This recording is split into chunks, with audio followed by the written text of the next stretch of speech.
So, everybody back. Let's take a few minutes just to give a few impressions of how that worked. From visiting at mostly the English groups, I think whatever the intention was for that exercise, I think it largely worked. But you tell me, give everybody some impressions of what that was like and what you learned from it and what it demonstrated. Claudia. I don't know what the intent, but I think for me was a reminder, maybe of something I already know cognitively, but the fact that when I connect with the breath, I come back to a present moment with the other. When I was given the instruction, I was a bit lost. I didn't even notice that the other person might not have been interested in what I was saying. I was too much taken by my own and not paying attention much to the breath work, to my breathing. So I think it was a kind of a really experiential reconnecting with the relationship with myself and the other for me. Yes. And most of us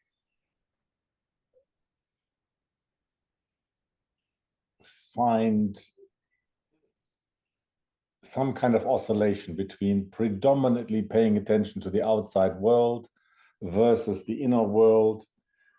And of course, you can gather from how we are approaching this that there's something very profound in the aim, in the idea, in the possibility that there might be simultaneously a deep connection to the self via the attention in the here and now, like you say, to the breathing, and at the same time, an intense connection with the other person.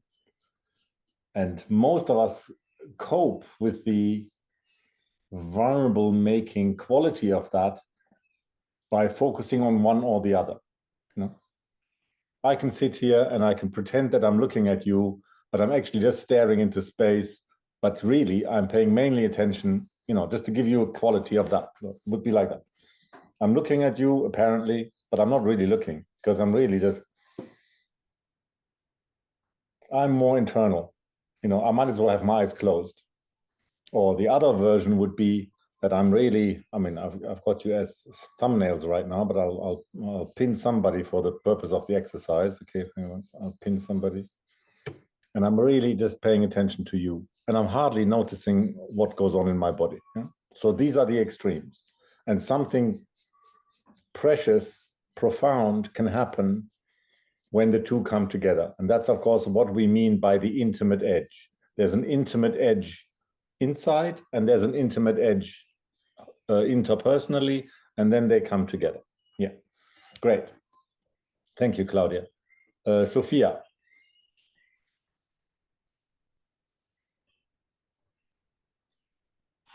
Θα μιλήσω στα ελληνικά. Είναι εντάξει? One moment, I just need to turn on my English again. Every time we come back from the breakout rooms, we need to turn back on the English. Okay, yes, I've done that now. I'm ready.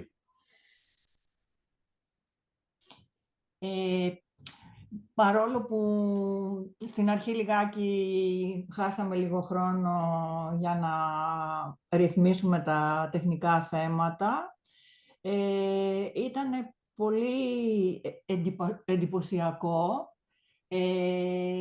το πόσο καθαρά στο πρώτο λεπτό ο Κωνσταντίνος, το πόσο καθαρό ήταν ότι το άτομο, όπως και ο παρατηρητής, ήταν σε μία κατάσταση παγωμένης αναπνοής. Και στο δεύτερο λεπτό, σιγά σιγά άρχισαν να αναπνέουν και οι δύο. Και για μένα είχε ένα ιδιαίτερο νόημα, γιατί είδα αυτό το πράγμα να συμβαίνει διαδικτυακά. Δηλαδή, σαν σωματική ψυχοθεραπεύτρια, προσπαθώ να βρω τρόπους να δουλεύω με το σώμα διαδικτυακά. Of course. Και, Yes. και στο θέμα της αναπνοής δεν θα το τολμούσα. Οπότε ότι το είδα να συμβαίνει και να είναι τόσο καθαρό, Yes. εμένα Yes. με εντυπωσίασε και τα μέλη της ομάδας μου ζήτησαν να το μοιραστώ με όλους. Το ότι υπήρξε Yes. Yes. Yes. αυτή η σύνδεση διαδικτυακά. Yes. I agree. Ευχαριστώ.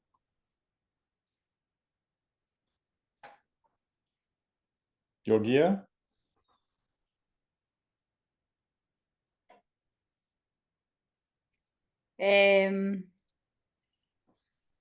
I would like to say that when I was looking at the other girl, I felt the need to follow Yes. her breath. I was trying to have the same rhythm. Yes. The same rhythm. Yes. Yes, yes, and I like that. I felt that I'm connected to her for a moment in a very special way, and I think I saw in her eyes more things, more feelings, more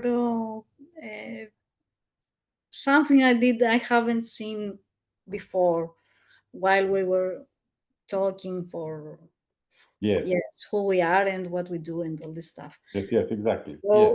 when I stare at her, stare in the good way, I mean, okay. Yes. I felt a connection, a special Yes. connection. Yes. And the surprise was that I could see her breath. Although it was through Zoom and cameras and not live, I could still see that and observe that and feel what she felt. Yes. Yes, that's it. Thank you.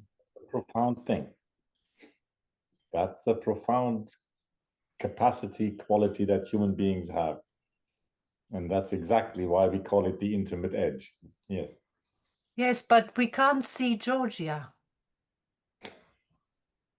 That's I true. forgot to open my camera. Sorry. Yes, thank you, Georgia. Thank you. Thank You're you. right. Thank you.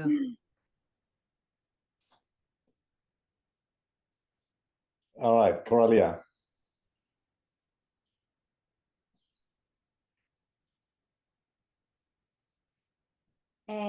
Ήταν μια πολύ ενδιαφέρουσα εμπειρία. Εγώ μπορεί να μην έχω εκπαιδευτεί σε κάποια από τις τεχνικές αναπνοές, αυτά τα ονόματα δηλαδή που μας έλεγες μου είναι εντελώς άγνωστα, αλλά επειδή κάνω πολύ γιόγκα, στη γιόγκα χρησιμοποιώ πάρα πολύ την αναπνοή ως μέσο χαλάρωσης, εγρήγορσης, να δώσω ζέστη στο σώμα, να κρυώσω το σώμα και στην καθημερινότητά μου χρησιμοποιώ την αναπνοή όταν είμαι σε στρες για να ρυθμίσω το σύστημα. Και τώρα όμως να έχω ανοιχτά τα μάτια και να κοιτάω κάποιον άλλον άνθρωπο, στην αρχή μου ήταν κάτι πρωτόγνωρο και το βίωσα ως στρες, δηλαδή ένιωσα μια πολύ έντονη πίεση στο στήθος. Και ύστερα σαν έδωσε εντολή στην αναπνοή μου να πάρει περισσότερο χώρο. Και όταν πήρε περισσότερο χώρο ήταν ένα πάρα πολύ ωραίο συναίσθημα να κοιτάζω τον άλλον απέναντι και ταυτόχρονα να νιώθω το στήθος μου να ανοίγει και εγώ καταλαμβάνω συνολικά περισσότερο χώρο. Ήταν σαν να μην μεγάλωνε μόνο η αναπνοή, να μεγάλωνα κι εγώ. Και ένιωσα πραγματική σύνδεση κοιτώντας την κοπέλα απέναντί μου, την Αγάπη. Yes. Πολύ διαφορετικό από το να αναπνέω μόνο για μένα στον κόσμο μου. That's the point. Exactly.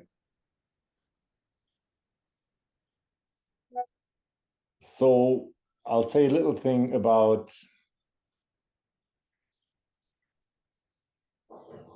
that. For most people, this synchronizing of the breath either doesn't happen or it maybe happens subliminally. But if it does happen, or if we do it to some extent deliberately,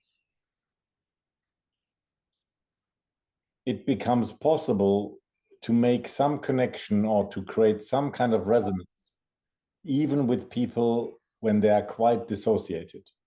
Like, let's say you've got a client, they're in a really traumatized state, they're in some kind of dissociative state.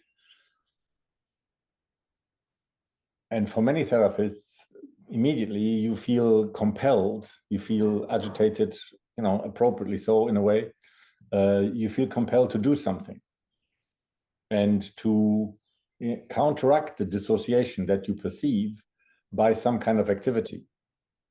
And a lot of the time, I'm not saying it's right or wrong, but there is the other option that you might trust what a couple of people have been saying just now, that by synchronizing the breathing, whatever the breathing, if the person is in a dissociated state, very likely their breathing is not smooth and easy and expansive. But if you synchronize your breathing with theirs, you may find that there is some sense of connectedness from both parties, like a reassuring connectedness. What's one of the main things about trauma and a dissociated state? The person feels isolated. So if you can, to some extent, deliberately synchronize your breathing and establish a connection, even in the isolation and dissociation, then that can have a very containing effect without anybody saying anything. This is a hugely underestimated possibility in trauma work. When people get really panicky about the client drifting outside of the window of tolerance. And so that, like I say, usually generates a lot of activity on the therapist's part, but it doesn't have to if you can rely on this simple, powerful thing that we're just talking about, that we just found in the experience. Okay, Adonis.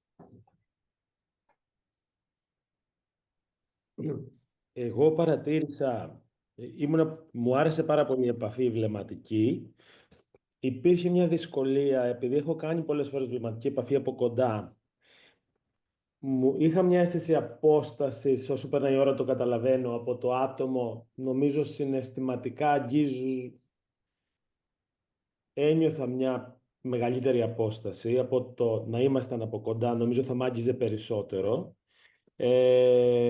Αλλά αυτό που παρατήρησα και είχε πολύ ενδιαφέρον για μένα ήταν το κομμάτι ότι ήταν δύσκολο, ιδίως στην αρχή, να κρατήσω την επαφή με την αναπνοή μου και την επαφή με το άλλο άτομο. Μένοντας στην επαφή με το άλλο άτομο, έχανα την αναπνοή μου, οπότε ένιωθα ότι σταμάταγε η αναπνοή μου, ανέπνεα πιο ρηχά. Και όταν πάθαινα και γύριζα την κάμερα πιο πολύ προς τα μέσα, έχανα λίγο από τα χαρακτηριστικά της κάμερας απ' έξω.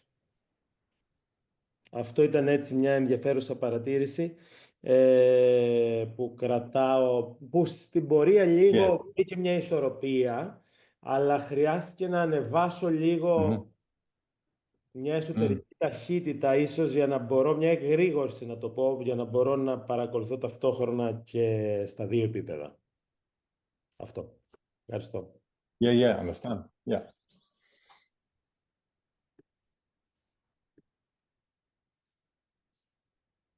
Yes, okay, a couple more people. Joe and... Να πω. Also, yeah. Okay, go on. Okay, so yeah, I just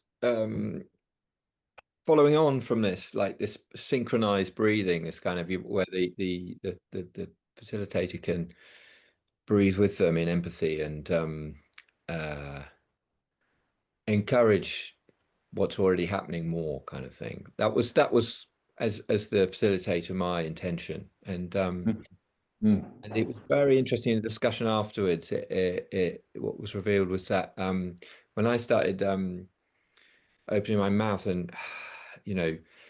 the person that was breathing reported that a part of him came up that was like felt I was requiring him to open his mouth and you know, do it like Give I. him instructions, yes. And so it really showed me, like, you know, which wasn't my intention at all, but it shows me, you know, that of course all of our object relations are there, they're just there.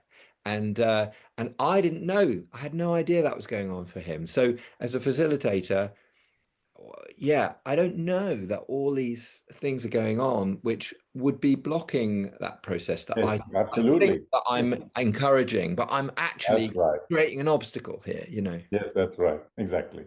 Exactly. So, and so this is such a beautiful illustration of how idiosyncratic the experience of breathing, the experience of the other, the meaning making, the unconscious meaning making that goes on between the two, you know, as you say, via the lens of the object relations, which is why all these ideas about generic principles of what is good breathing, how to do it, how to encourage somebody to breathe, you have no idea, as you're saying, what subjective effect the most benign intention can have on the other person. So this is such a beautiful illustration of how much relational awareness and, in a way, uncertainty we want to bring to this, when really a lot of breath work appears very determined and certain in its directiveness, which, as we will practice, there is a really important quality to being able to give clear and unambiguous and directive instructions. And that needs to be part of our capacity. And at the same time, as I said at the beginning, we want to be able to be really sensitive to the ambiguity and the uncertainty of what this means to the other. Whatever I'm saying, whatever I'm modeling, whatever I'm demonstrating, whatever that means to the other, that's a mysterious animal. And I want to be sensitive to it. And therefore, I need to inhabit some position of uncertainty.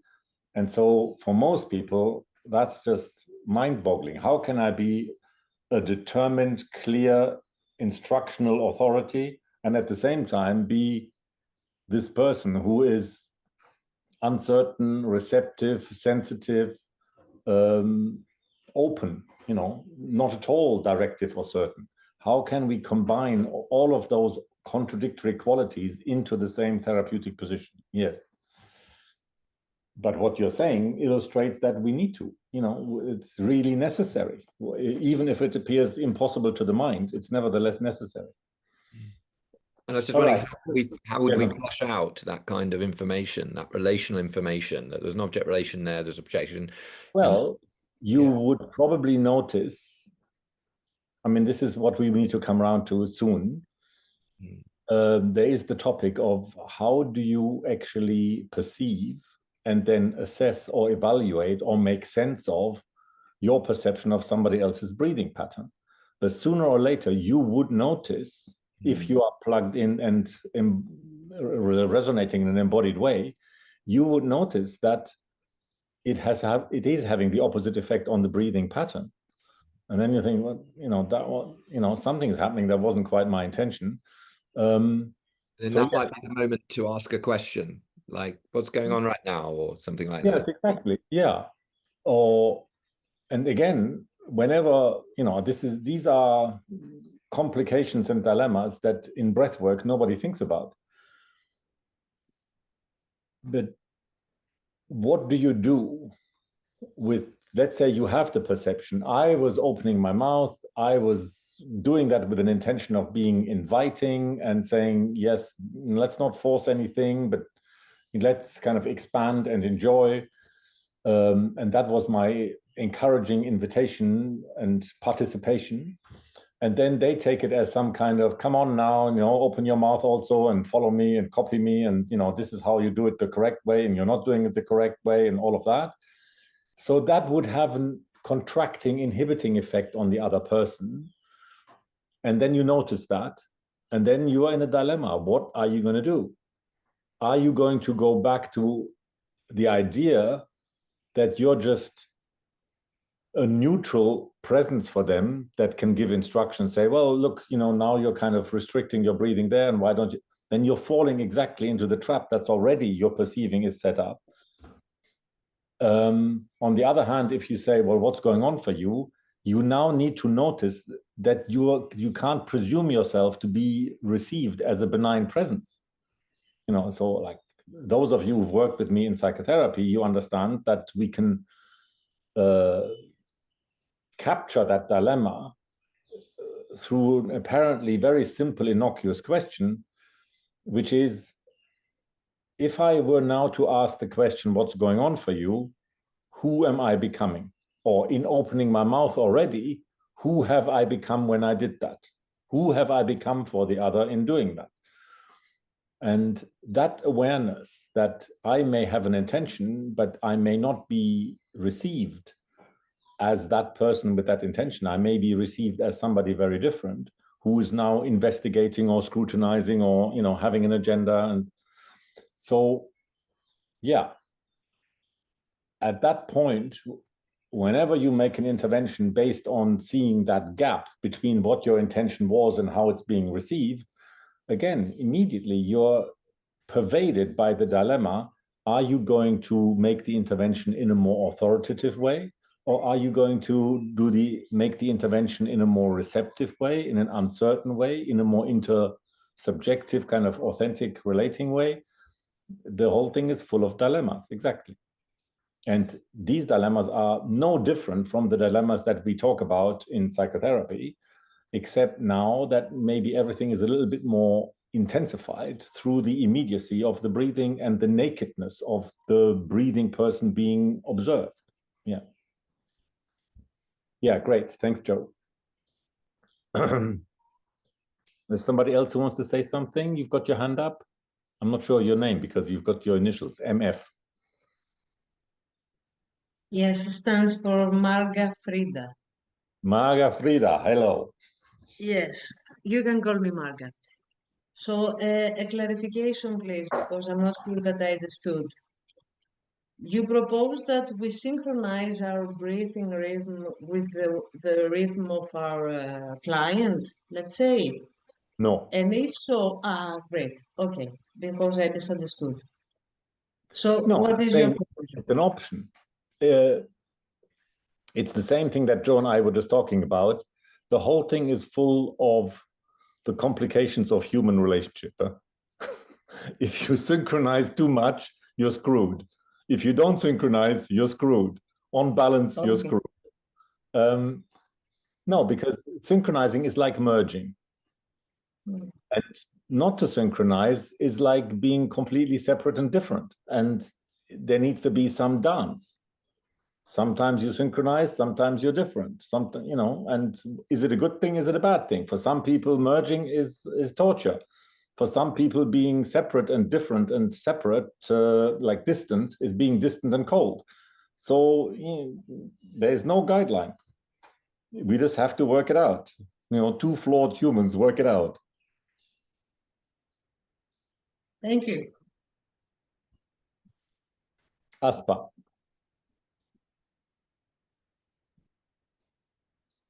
Ναι.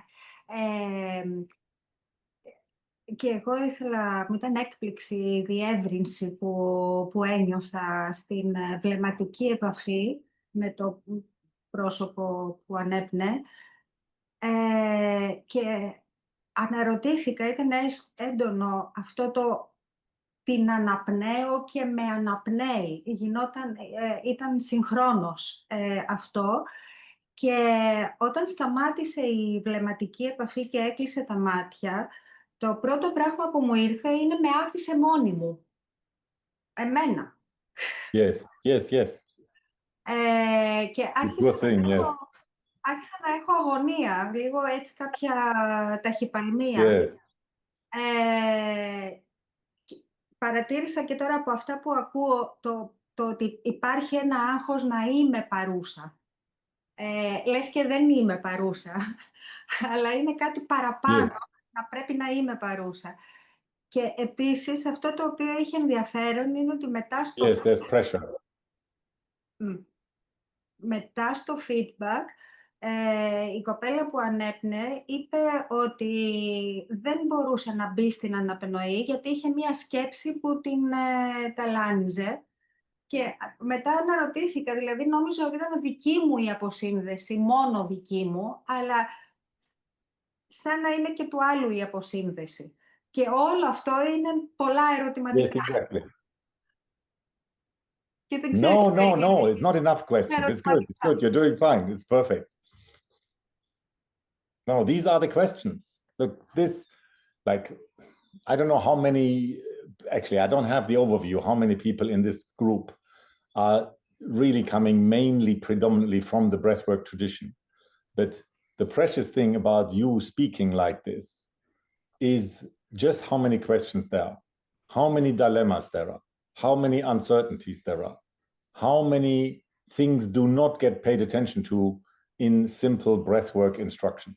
So we're just establishing this. We're still in the first bit of this weekend. We need to move on now soon, but you're just illustrating exactly the point that I said in the leaflet, and this is what I want. This is what I wanted us to experience. Just how many questions, dilemmas there are. So yes, there's more questions. Yeah, great. All right, Philip, and then I think we'll have a little break. Huh? Like people said at the beginning, they wanted us to be more disciplined with the break. So I think we should have a little break soon, not long, like just a few minutes, but people can have a tea and things. But let's have, Philip, let's have your comment, and then we'll have a little break. So I was very impressed by the impact of paying attention and not paying attention. And I get the unifying idea of breath, but surely I think for me, this is much more about, breath is a subset of paying attention. Absolutely. And phenomenology. Yes, definitely. Yes. So the inspiration for the exercise, some of you may know, the first half being impassive, keeping a still face, not responding, depriving yourself of nodding the head and things that you might otherwise naturally do. This is inspired by what in infant research they call the still face experiment. I don't know whether you've seen the videos. They did experiments where they gave mothers and the instruction to be normal with the baby, and then turn away, and then turn back to the baby, and then for a minute, just do exactly the exercise, keep a still face and not respond. And is it just about the breathing? No, it's not just about the breathing, as you say, Philip. It's a zillion things how that attitude that you were trying to take, that kind of impassive, somebody called it stoic. I think that's quite a good way of calling it. Like that stoic attitude, how that communicates itself. The breathing is just one tiny little channel of a much wider way that occurs. Yes. Yeah. And as people have said in various ways, it's astonishing when we really pay attention to it, how much that occurs even via the screens. Yeah. Not many people have talked about the difference between the first minute and the second minute. And I'm suspecting that not everybody quite got the exercise, or that sometimes the facilitator didn't announce the first minute. And so the change wasn't that obvious. And, so it's difficult to give the instructions in a way that everybody really is on board. So, and very few people have talked about the second round, where the instruction for the person breathing was to have an explicit attitudinal reaction against the other person's the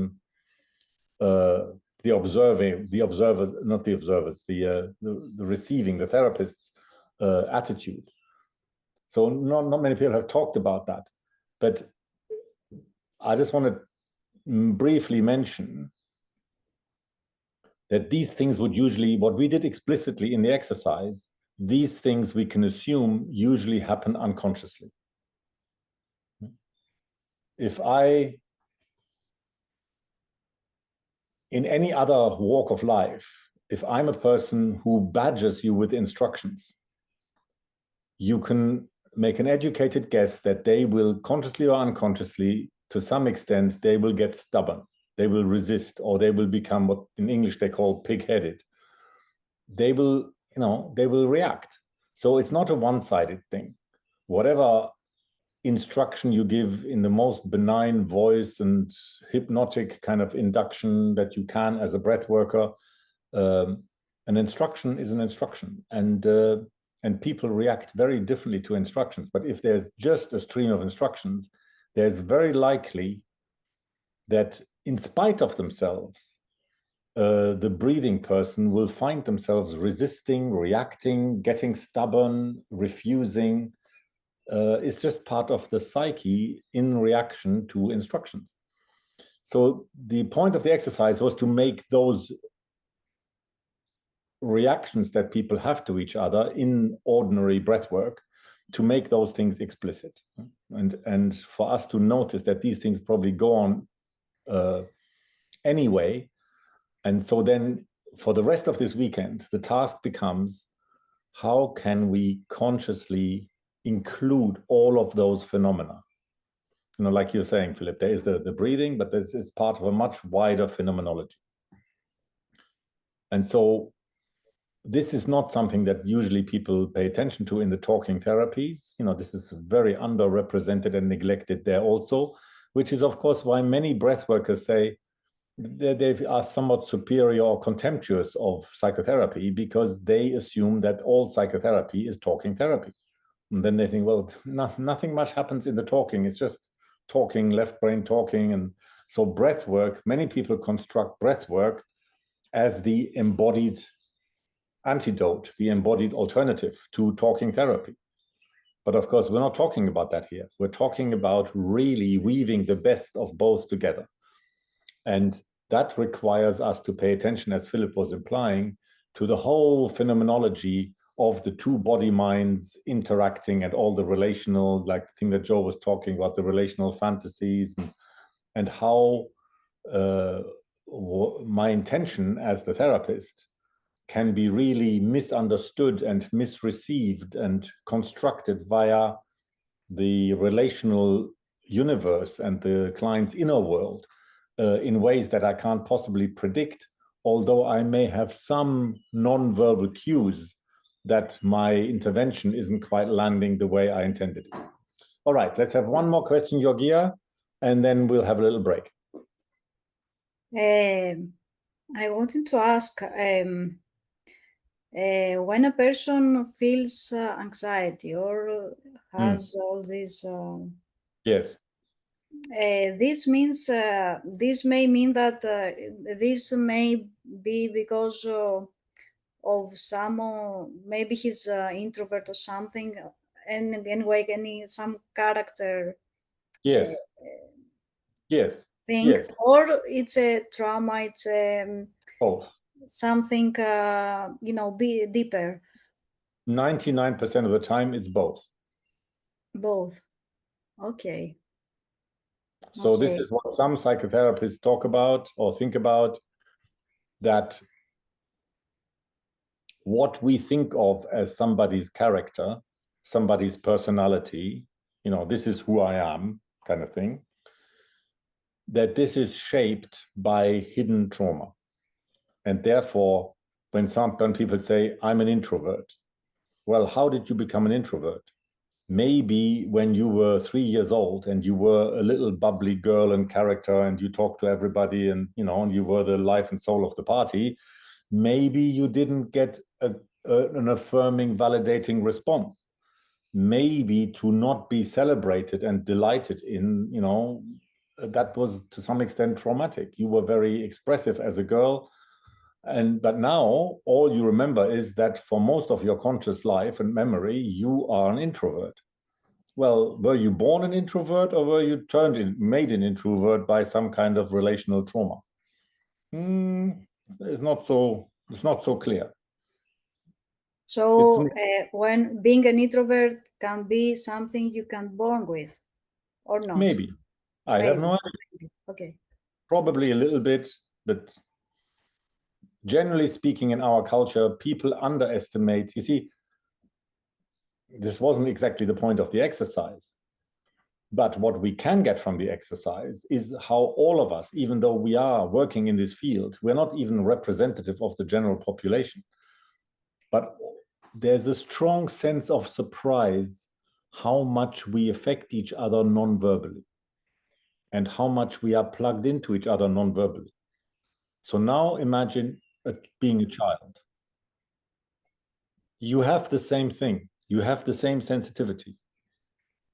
You have the same sensitivity to yourself. You have the same sensitivity to other people. You pick up the messages that are being communicated non-verbally, and they really affect you. If somebody is unresponsive, like in the exercise, a little bit cold, a little bit unresponsive, you shrink. You don't feel like breathing. And you think, oh, I'm an introvert. Well, are you? Or are you being made into an introvert because the other person is cold and distant? I'm not saying that we're all born with nothing, that we're all tabula rasa kind of, people, most parents say the child was born with some kind of temperament, with some kind of, the one was different from the other. I could talk about that. It's complicated. So the safest thing to say is let's not be too certain. Maybe a little bit of nature, maybe a little bit of nurture. What is genetics? People don't know.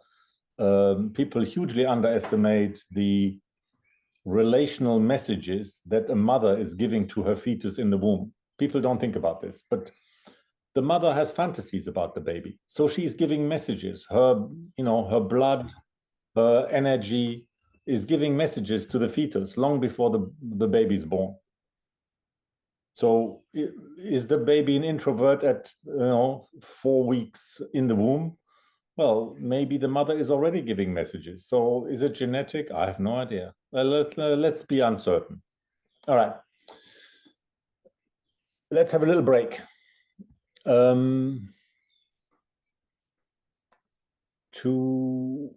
So after the break, I think we got enough from the exercise and its time is moving on. I will do slides.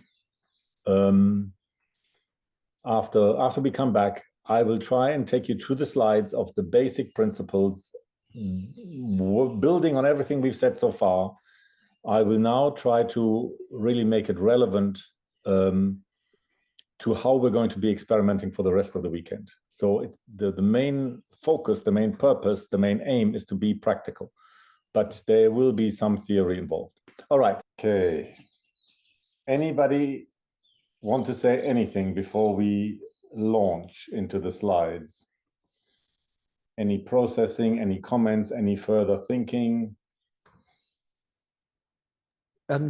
Just one thing, Michael, and just to say, and to the translator, I'm really impressed how a group of us where we don't all speak the same language hang together. I'm touched by that. But I found the practical exercise, Michael, way more impactful than I was expecting. So kind of well done, those of you doing this to create something. And just, I'm only saying that now because we're going to, as we launch into some slides, I have a kind of hunger for that experiential thing rather than talking about it. If we can all go through the slides on the understanding that in order to do justice to a really diverse group of people, there's a few points I need to cover, but let's agree that I'll zip through the more abstract parts and just touch on them briefly. And if it doesn't make sense and it feels important, then stop me.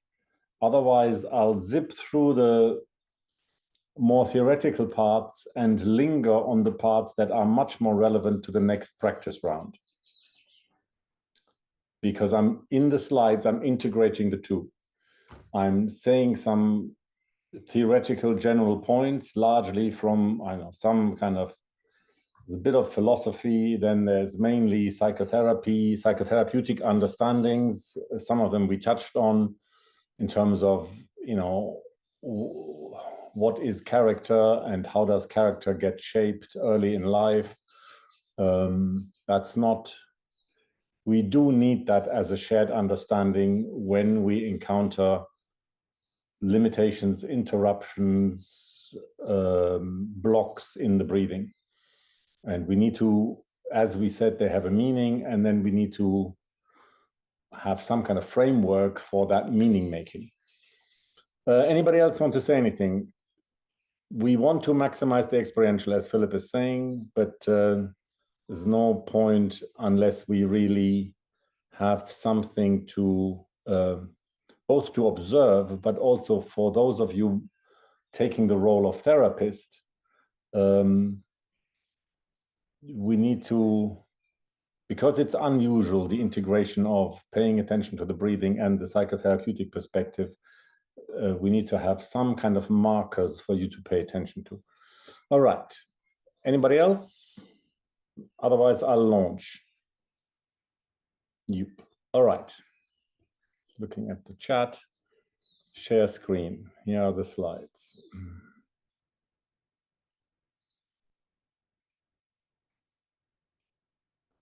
Okay, this was more or less already in the video, in the leaflet, that we want to integrate all of these various traditions. Is it possible? Well, I was being humble in the leaflet. I've been doing it for 25 years, so I think it should be possible. So when we do breathwork in person, it's a little bit less impossible than we're having it now, yeah? Because right now we don't have a view of the whole body, but the whole body gives signals. There is incredible multitudes of information that come through being in the same room, sitting next to each other. There's all kinds of nonverbal cues that we don't even know we're picking up, but that make our attunement so much more accurate and detailed. And then, of course, when one of the main limitations that we're facing here is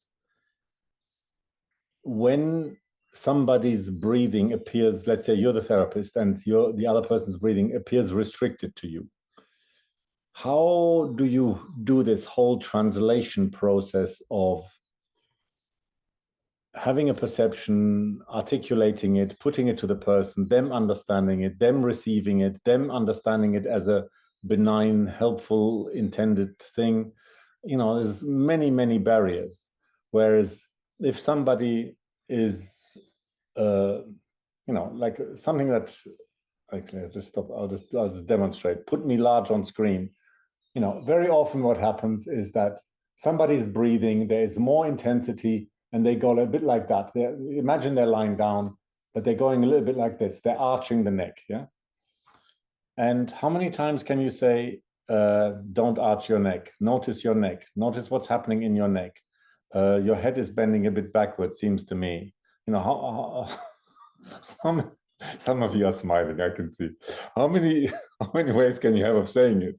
When really, if you were in the room, you'd just say, how would it be if I hold your neck?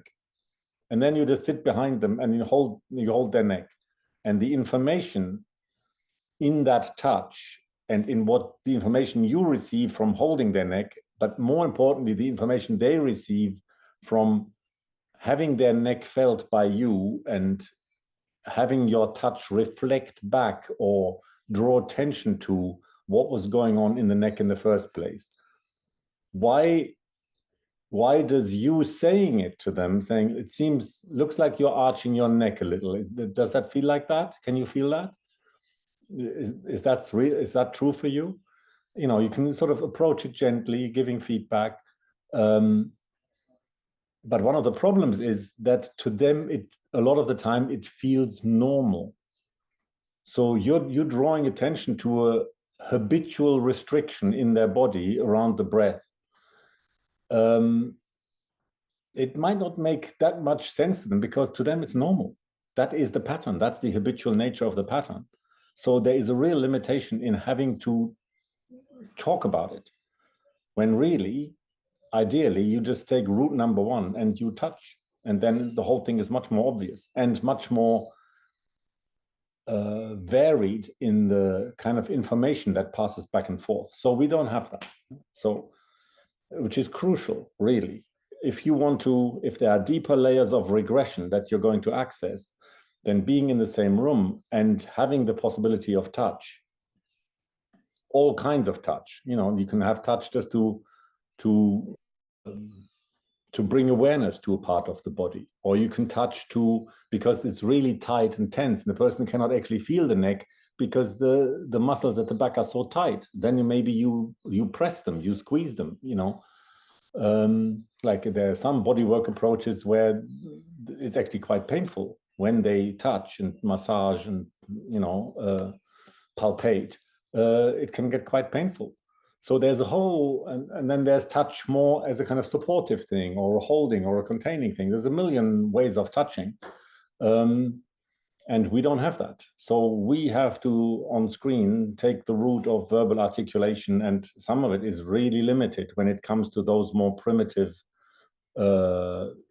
messages and communications and sense of being embodied. Anyway, so that was about the mission impossible that we're engaged in. So now, on the most abstract level, and I am going to zip through this, breathwork helps us notice that we're operating, that there's a lot of mileage in approaching the universe as whatever words you want to throw at it, holistic, psychosomatic, holographic, fractal, parallel process, they're all more or less in the same ballpark. It's the recognition that the different levels of our experience reflect each other, that the body expresses the mind expresses the body expresses the feelings, the psyche manifests in the body. You know, the whole thing is a meaningful whole, and the different levels reflect each other. They carry information about each other. And so once you understand this multidimensional universe framework for psychology, you can read the inner world of the other person via any of these manifestations, any of these channels. And what goes on one level is reflected on another level. And then we just take that understanding and we apply it straight to the breathing pattern. And therefore we can say that the breathing pattern, it manifests the whole life story. It also, you could say, reflects the whole life story. Or you could say it contains the whole life story. But there is the whole life story. What do we mean by this? We mean the whole history of somebody's life. And that includes, especially in the next slide, I think, it includes the history of their woundedness, the developmental injuries, the developmental crises, the pain they've suffered, as well as all the mechanisms they have developed and perfected over time to numb the pain, to contain it, to transcend it, to sublimate it, to sidestep it, to counteract it. You know, human beings develop a whole toolbox of mechanisms for dealing with the pain, and some of those mechanisms are, you know, the best we can do. Some of them are creative. Some of them are actually self-sabotaging and destructive in the end. And we do the best that we can. So all of that we're assuming is manifest in the breathing pattern. So if you're a breath worker, therapist working with the breath, you have the person lying there. And the route number one for applying that principle is the whole life story is manifest in this breathing pattern. That also means that every fragment of the breathing cycle, of the breathing pattern, contains the whole story. And how the person then, which is part of the exercise that we just did, all of that becomes more tangible, more manifest when you are making contact. Because what do you gain when you inhabit and enter the whole thing as a relational dynamic that you don't get in normal breath work? You get more levels of parallel process, information from more levels of parallel process, because, as it says in the third point here, external relationships parallel internal relationships, parallel past relationships. So in ordinary language, you would say the way somebody relates to themselves is manifest in how they relate to others. If when Joe says, I was intending to open my mouth to invite and model some kind of letting go, some kind of expansiveness, but the person clearly took it as some kind of instruction. So there was a mix-up between the internal relationship and the external relationship. The person misread Joe's intention through the lens, through the prism of their past experience, somehow feeling that there was somebody on the other end, not Joe, but some other person who was saying, do it like me, follow my instruction. You're not doing it right. You know, open your mouth, copy me, imitate me, be like me, which was not what Joe was intending. So when you explicitly work with the contact between the two of you, what kind of closeness, distance, connectedness, disconnectedness, what's the quality of the contact? Why is that such a precious addition to traditional breathwork? Because of that link with the parallel process, that everything is fractal, that the external relationship reflects the internal relationship, reflects the past. And we can actively work with that rather than implicitly ignore that and be at the mercy of it. Another version of the same principle is this holistic psychosomatic understanding that we get from Wilhelm Reich, who understands the body-mind, especially the adult body-mind, what he calls the psychosomatic manifestations of character. He considers that the frozen landscape of the emotional psychological history. That means everything that's ever happened to you is manifest in the landscape of the body-mind lying there, you know, the matrix of body-mind processes as manifest in the breathing pattern. Okay, so this is the most abstract thing. It's going to get more practical from here on. Anybody have any questions about this abstract stuff? No. All right, I'll move on. Sorry, Michael. Claudia, yes, you did. Okay, go on. So what makes breathwork different from than working with the shoulders or the neck, or, you know, what, since it's just body mind, why the breath? Yeah, okay, two quick things. One thing is, as Philip said, well, the breath is just one instance of the wider psychosomatic body-mind landscape. Yes. What makes the breathing special in relation to the rest of the body process is that it is the bridge between conscious and unconscious, voluntary and involuntary. Most of the time, as you know, we breathe, you know, automatically, but we can bring our attention to it. So that is powerful. Because as, you know, why are we doing breathwork? Because as people have said at the beginning, it is evident that if you can maintain a particular deliberate breathing pattern for some time, it'll change your consciousness. So you are using that part of the body-mind, the breathing part. I'll come to that in a couple of slides. I'm talking about breath as the main intensity regulator.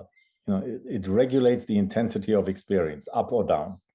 It makes things more intense, or it numbs things down, or contains things, or balances things.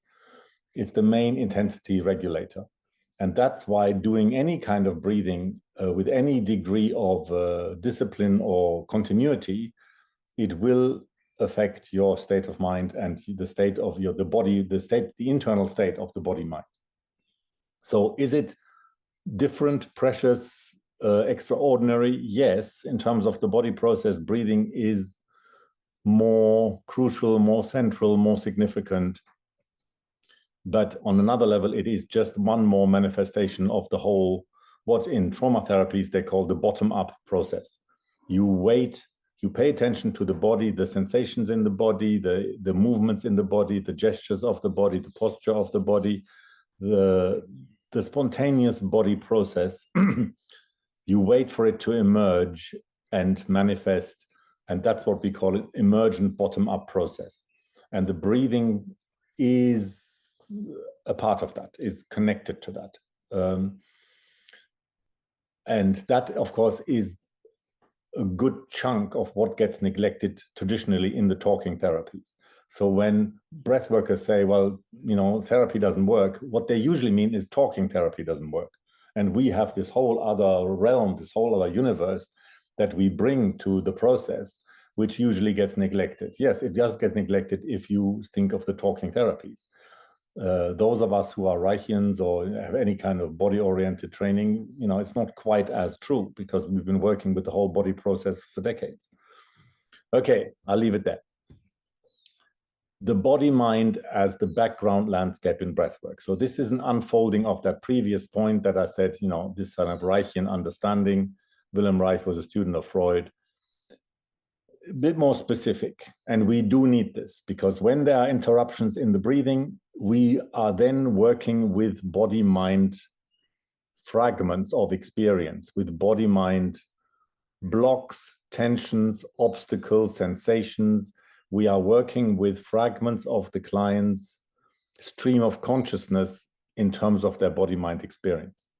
So we need to get, and we will need to work with that. When we are working with the breathing pattern as it is, then we are working with the body-mind as it is. And so then we need to be able, we need to have this, some framework for this meaning-making process where every fragment has a story. So this is the first point. Every body-mind fragment contains, it manifests, it represents a whole narrative, a relational narrative or a kind of social narrative. And it leads us into it. Like this is what we mean by bottom-up emergent process. We can follow any body-mind fragment and say, okay, let's pay attention to this. Let's say, I mean, just one example, I think I'll mention later, it's like a frown, you know. Just do this, let's take 15 seconds. You imagine somebody in front of you, anybody, any figure with a frown. When they are frowning, right now let's say they're frowning at you. Do you notice that that immediately sets up a relationship? If you were a screenwriter, you would now could take that as the beginning of a whole movie. They are frowning at you for a reason, or there's a relational dynamic. That dynamic has a story to it. It has a history, a past, and a future. You know, that frowning at you, that wants to go somewhere. You are a character, they are a character. One tiny little frown has a whole narrative to it. Yeah. So this is what it says in the second point. Every frown has a relational story, which can be imagined, explored. What that means specifically to the question about the character and being introvert and all the rest of it, and this, there's a whole kind of avenue that we could, psychotherapeutic avenue that we could go down. You know, we could do hours and hours talking about how the life story has the woundings of the past, as well as the protection mechanisms against those woundings. All of that is manifest in the habitual breathing pattern. This is what the Reichians call character. They don't mean character like, oh, this person is a strong character. No. They mean character as a kind of armor, as a kind of insulation, as a kind of carapace, like insects have a kind of, you know, they protect themselves by having a thick kind of protective shield. And Reich means character like that, which means that the breathing pattern manifests defenses, what in psychotherapy they call defenses. The breathing pattern keeps you alive. You know, there is a kind of liveliness, a spontaneity, a kind of nourishing oxygen, metabolism, You know, it's one of the engines of life. But at the same time, the breathing pattern manifests a protection mechanism, which means that the breathing needs to be controlled, limited, restricted, contracted. And so the breathing pattern manifests that clash, that conflict. So in ordinary language, not particularly psychotherapeutic jargon, you could say that the body-mind psyche manifests the conflict between, on the one hand, vulnerability, and on the other hand, protection. Or closer to this idea of character, between character is the habitual compromised rigidity. That's how Wilhelm Reich thought, which appears to provide safety. It's apparent safety. Like if I can be in my habitual mode of protecting myself against an unfriendly universe. Yeah. But that is always already in conflict with another impulse, which we can call the emergency, or it's the risk of spontaneity. So those of you who've been working with me in psychotherapy know that I call this habitual mode versus emergency. So I'll just show you the picture for those of you who don't know it. Here's the picture. Hang on, share. Some of you are familiar with this. This is what I was saying earlier helps us understand when the person comes to a threshold in the breathing. Let's say we're pushing the breathing in order to intensify experience. And why do they stop? We just agreed, you're not breathing very much, you're not feeling very much. Well, take deep in breaths, we just agreed that's a good idea, didn't we? Okay, so then breathe. So why do you stop? No, we just agreed it was a good idea. Well, why do they stop? In typical breath work, traditional breath work, these instructions to push the breathing are not understood to be landing in what already is an established battle zone. Most breathworkers do not think that they are intervening into or interfering with an established chronic conflict between what I call the habitual mode versus the emergency. And that any instruction that you can possibly give, any instructions you can conceive, lands in that battlefield between the habitual mode and the emergency. And that's a kind of conflicted tension, state of tension. And in the trauma therapies, because we think that this conflict has an origin in some kind of difficult traumatic situation, the trauma therapies have run with that, and they say, well, there is validity to the habitual mode, because unless the person protects themselves, they will experience these extremes of trauma. On the left hand, kind of a frozen, somebody freezing, being so traumatized by the world or by something that happened that they freeze, and at the same time feeling completely overwhelmed by trauma reactions, by the agitation, the fear, the terror, the intensity, the volcanic intensity of feelings.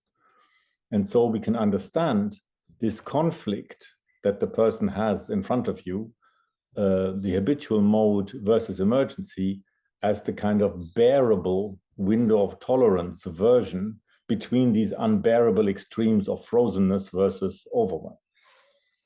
So when we talked about understanding that you can give an instruction to the person to breathe in a certain way, and why would there be meaning in them not, their body-mind not following those instructions? It's because those instructions hit against, they come up against that always already existing established conflict between the habitual mode and the emergency. And that's where psychotherapists, obviously, who think like that more, have the skills and frameworks for paying attention to the breathing when it gets interrupted, when it gets stopped, when it gets minimized, when it goes contracted, in the way that Joe was talking about. I was anticipating this workshop. I was anticipating being monitored and looked at and scrutinized, and it really made me anxious. And to hell with anybody who wants to push my breathing. I want them to pay attention to how it is. And immediately he's already telling us, he's making transparent that there's a life story right in that kind of anxiety and that kind of anticipation and that restriction. And that's what we want to be able to pay attention to when we say, at any point in time, we want to be able to let go of any kind of breathing agenda, and we want to be able to pay attention and accept and be with how the breathing pattern actually is. Yeah? Does it make sense? Okay, so this is, like I said, I could do lots more of that, but this is the psychotherapeutic understanding that we want to bring to any kind of limitation, restriction, contraction, any kind of inhibited manifestation of the breathing. Because that is the kind of understanding that brings relational curiosity, acceptance, sensitivity, letting things be as they are, accepting things as they are. It brings those quality to it. Without that understanding that the interruption is a meaningful, relational, internal, external experience, you're going to ride roughshod over it, and then you're going to go down the plug hole. Okay. So how do you evaluate a breathing pattern? What is a healthy breath?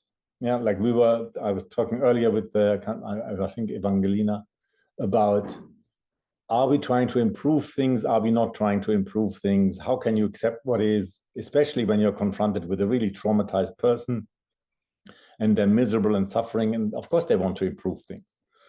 And how do we conceptualize what's a good breath, what's a bad breath, what's a healthy breath, what's an unhealthy breath? So people throw all of these kind of diagnostic terms at it. It doesn't really matter how you call it. The whole reason for the breath work is that we realize there are more wholesome ways of breathing versus less wholesome ways of breathing. And the extremes that somebody already mentioned, you know, when they're doing like breathing in yoga, for example, is based on the understanding that there are ways of breathing that are intensifying, energizing, enlivening. So when you're feeling low, depressed, tired, fatigued, shut down, then the logic is that you want or need an energizing breath. And typically, in really simplistic terms, you could say you then need to emphasize the in-breath. You breathe in more deeply, faster, more fully. Whatever you do, if you emphasize the in-breath, you will energize. If your system is willing. Always if your system is willing. Because it's just a mental idea. You know, like there's a mental idea. Okay, I'm too depressed. I don't like it. I want to improve. I want to feel more lively, more energetic, you know, more confident, whatever. Okay, so then you've got a mental diagnosis, and now you've got a mental agenda. And the mental agenda is, I'm going to counteract the depressed state, and I'm going to energize. And then, yes, there will be techniques of breathing that will do that for you. But it is based on a mental diagnosis and then a mental top-down instruction of what to do. And a lot of the time, that works just fine, or at least good enough. You know, it works. Otherwise, people wouldn't be doing breath work if it didn't work. It does work like that. It's just not the whole story. Conversely, when people are anxious, traumatized, overwhelmed, freaking out, then there is a whole opposite way of breathing, which is about calming down, which is about containing, which is about grounding, which is about, yeah, you breathe out and you relax and you let things be and you don't energize. There's too much energy already. So all of breathing operates in that kind of polarity. Energizing by emphasizing the in-breath, or containing, relaxing, grounding, calming things down by emphasizing the out-breath. And then when you have access to both of those in equal measure, then you can imagine some kind of third position, which is like a balanced state. So you could call that hypo versus hypo, and then a kind of balanced thing in the mean. Or you could expand that and say there's a spectrum. I was going to draw you a little diagram, but I didn't have time. A little kind of spectrum where some people are constantly inflating in a hyper kind of way. They're inflating their breath too much, which is the extreme forced version of having an expansive breath, an energizing, expansive in-breath. When you don't have that, you could say, oh, the breath is compromised, or then you could say it's depressed, and at the far end, it's tight and contracted. So everything's there, you know, that's the pulsation of the breath oscillates between hyper and hypo. And when you have access to both extremes, then maybe a third possibility of a more balanced kind of coherent breathing might become conceivable. So when we talk about the breathing pattern, it's also implicitly understood that the breathing is a cycle, and cycles can be incomplete. There's a whole, or not one whole, there's several whole systems of understanding cycles in the body. And one of them comes from Gestalt therapy, the other comes from biodynamic psychotherapy, where they call it the vasomotoric cycle. Let's give you a little image of how that connects to the breathing.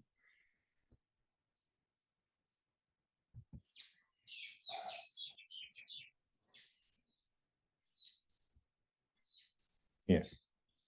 This is an ancient handout that I did, like, I don't know, 35 years ago, where about what Gödor Boysen calls the vasomotoric cycle. And it's an emotional, physical, psychosomatic understanding that as we feel emotions, they go through a cycle. Emotional life goes through these cycles. And that is very correlated to the breathing cycle. You know, that you breathe in, there is an impulse to breathe in, to expand, to get more energized, charged. Then there is some kind of expression, some kind of contact with the world. And then there is the other phase, the out-breath phase. There's a discharge, and then there's a kind of melting. Especially, this is how she thinks about it. You can slice the cake into more slices and make it more fine-grained, but that's the overall idea. And that is very, very connected to the breathing cycle. And the idea that at the end of the breathing cycle, at the end of the out-breath, and some of us can experience that, and some others, you know, the system doesn't quite allow it, but there's a kind of melting at the end of the out-breath, you know, where you can really, things return to stillness, and there's a kind of melting, and there's a kind of sweet, what Freud called oceanic feeling. There's a kind of dissolving. You could say, if you wanted to, you could say this is ego building, and this is ego dissolving. So the idea of a cycle can be very useful as a background to what we observe about the breathing pattern and the breathing cycle. I'm not going to go into any, you see, I'm rushing through it. I'm not going to go through any detail to that. It's just to give you a hint for further exploration, and we may need to refer to it when we go into practice. So, what is a wise way of responding to any negative pattern? This is a bit more abstract again, like a general abstract question. What do people do when their minds have identified a negative pattern? Whether it's an internal experiential pattern or interpersonal external thing. So there is the first attitude, common sense attitude, is to fight it, to conquer it, to overcome it with intention, will, and discipline. Like an obvious way would be addiction. Yeah? Let's say somebody's addicted to alcohol or any substance. Sooner or later, you will identify, and certainly if you don't, then your environment will, that this is a negative pattern. So now the question is, how the hell do you overcome that? How do you fight that? Well, step number one is you have to go sober. You know, it's not like that Leonard Cohen line, you know, I want to beat the bottle, but I had to do it drunk. You know, unless you take some kind of step of deliberation and intention and will, it's just going to continue, most likely. So the first reaction is to fight the pattern, to contradict it. Another response, especially when that doesn't work, is to give up on it. You know, that's the other extreme. You resign yourself to it. You let it be. You know, that can be a kind of in a way, quite a depressed, unhealthy version, or it might be a more kind of spiritual version of I'll just let it be, I'll surrender, I'll hand myself over to God, and it's a higher power. I can't solve this. That might be a slightly more surrendered version of it. So you could say there is a kind of submitting to the power of the thing, the negative thing, or maybe you surrender to it. So there's different versions, but you basically you don't fight it. You do the opposite. You go under. So obviously I'm spelling out those two extremes because you can immediately see that there's advantages and disadvantages about both of those. So what are we aiming at? Ultimately, also in breathing, we are aiming at some kind of integration, some kind of fluidity. So this is the third option. This is the synthesis. What would be a formulation for that? We bring increasing awareness to both of those, both to counteracting it as well as surrendering to it. So you want to be flexibly responsive rather than a dog with a bone with some kind of dogmatic, this is what we do. And is this relevant to breath work? Yes, it is. Because a lot of the breath work ends up becoming dogmatic, either about energizing and being cathartic, or about calming and down-regulating and dealing with anxiety and trauma and mindfulness and blah, blah, blah. In CBT, for example, they use it like that. I'm not saying these things are wrong. I'm saying whatever policy you take, A, you're not working with the conflict in the client. B, you're becoming a bit like a dog with a bone and giving instructions which don't do justice to the full picture. And they don't help you come to this third position that ultimately is the fluid integration. And so this is ultimately the attitude that we also need to have available. Yeah? So we need to have all three available. So this kind of middle position of, yes, you have to have intention and will, but also you need to be able to surrender. You could imagine that in a way is the breathing cycle. Yeah. So in rebirthing, holotropic breathing, some of the more Western styles of breath work, you contain those two extremes in one breathing cycle. You basically have will and intention and force and discipline on the in-breath, because you really put energy into expanding the in-breath and making it deep. So that's where you can have will.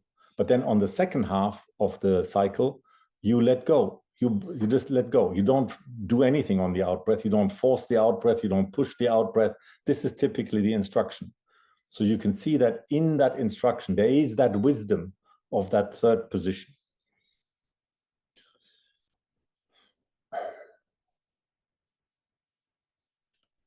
So as the breath worker, when you notice that some block arises, now this is the stepping towards application. What stance do you take?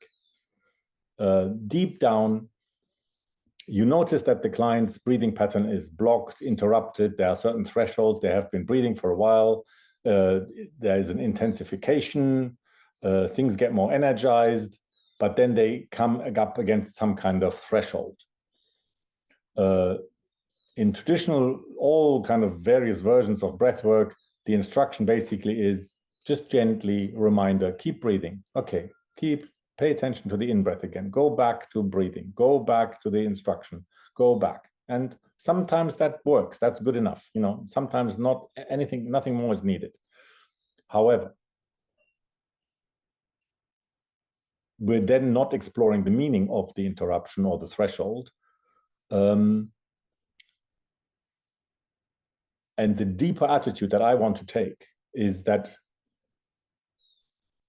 I cannot force the wholeness of the breathing pattern that I'm going for. Yeah, like it's a profound human skill to intuit what kind of breathing would make the other person feel more whole. Now, how does a human being even do that? How do you perceive or have any ideas about that? What would help? What kind of breathing would help this other person feel more whole? This is going to be the next exercise. Yeah, we're basically going to try, as I said, we're going to keep giving feedback based on the intuition you have about what will make the other person feel more whole. But you do it from a place where you know you cannot force wholeness. Wholeness, because why not? Because it already is. You don't have to do anything for wholeness because it already exists. It's just you don't quite realize. So I can, what is possible on my own behalf or somebody else's behalf? What is possible is that I can long for wholeness when I recognize its absence, but I accept that I cannot make it happen. I will not be tempted into forcing it. So that's the fundamental attitude that you take as the breath worker when you encounter a limitation. Yeah, does that make sense? Any questions about that?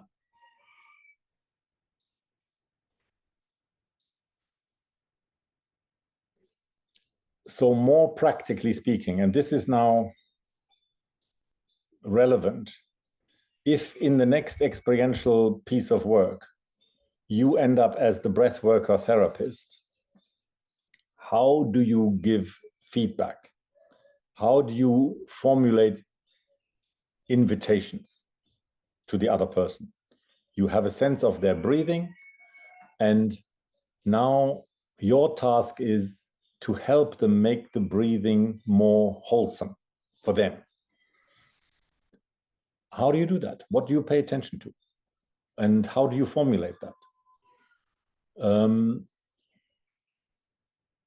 The limitations to their breathing that you have noticed, you put them into two categories that you can both give feedback about.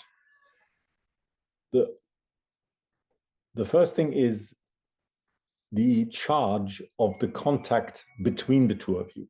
And when we were talking earlier, people were saying, I noticed how in the exercise I was oscillating between paying attention to the other versus paying attention to my breathing, my body-mind internal state. It was difficult to get the two together, to both be in the eye contact with the other person, as well as really be with the sensations and the process of my breathing and pay attention, be mindful of the breathing cycle. It's difficult to do both. But that's what we're aiming at. And if you're the breath worker or therapist working in a relational way, then you've got these two areas to pay attention to.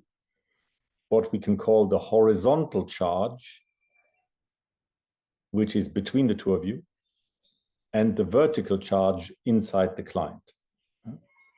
You're paying attention to the horizontal charge, or you could call it the sense of integration, wholeness, coherence between the two of you in the contact, as well as the sense of vertical charge, integration, internal coherence, internal sense of wholeness that appears to be happening, manifested via the breathing. And your task as the therapist will be to make meaningful, helpful interventions that draw attention to that whole spectrum between all aspects of the horizontal charge and all aspects of the vertical charge. That's quite advanced now. Huh? You can see where the closer it gets to practical, this is difficult. So the breathing is intensity regulation. And what I suggested is that in the next exercise, we start with intensifying the breathing, that we make the breathing more hyper, which is traditionally what happens in rebirthing, holotropic breathing. In rebirthing, what's the instruction? The practical instruction is very simple. Breathe deeply and connect the breaths, which means do not leave gaps between the in-breath and the out-breath. Breathe deeply, freely, put effort, will, intention into the in-breath, and then as much as possible, let go on the out-breath and and allow the out breath to be full. And then without a gap, breathe in again, breathe in fully, and without a gap, allow the out breath. Yeah, that's the instruction. That's the general kind of guideline. That's the ballpark we're in.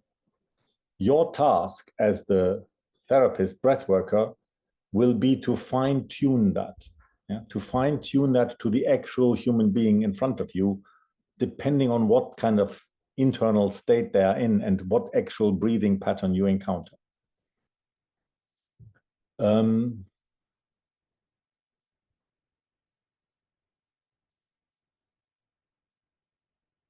So as I said, ultimately, what we're aiming for in the weekend is that you can be, as the breath worker, you can be really fluid between working with it as it is, leaving it be, accepting it as it is, and encouraging intensification. Like there's a deliberateness. Like on some level, you could think at the far end, pushing the breathing is like going to the gym or doing aerobic exercise. At the far end, it's a kind of self-improvement instruction. Do this, be disciplined, breathe in, push the breathing, be deliberate, have intention. So this is one half of the whole picture. You want to be able, as we said earlier, you want to be able to do that. But you want to do that in the context of understanding the conflict. I think that's where I'll leave it. I think there's more. Yeah, it says pushing the breathing versus attending to the habitual breathing pattern as it is. I don't want to talk anymore. Let's just do what we call pushing the breathing. Okay. How do we, any questions about that? That was a bit of a condensed thing there. None of you have fallen asleep. Okay, Kate, go for it. Yeah, it was a question about the horizontal versus the vertical. Yeah. I get the horizontal bit. I'm not quite sure why you call it. It sounds like there's a difference between the interpsychic and the intrapsychic. Absolutely, that's exactly it. But why is the intrapsychic vertical? It's just most people experience as a kind of, when there is increasing intensity, like say, I breathe in deeply, I do the rebirthing breathing, holotrophic breathing, like that, yeah? It's a bit pushed. What typically happens is that if feelings will arise, sensations will arise, intensities within me will arise, I will experience them as within me coming up. Oh, okay, gotcha. It's like a fountain. Like you can think of the intensity like a fountain. Yeah. And you could imagine that, you can say my in-breath is an invitation to the fountain. Yeah.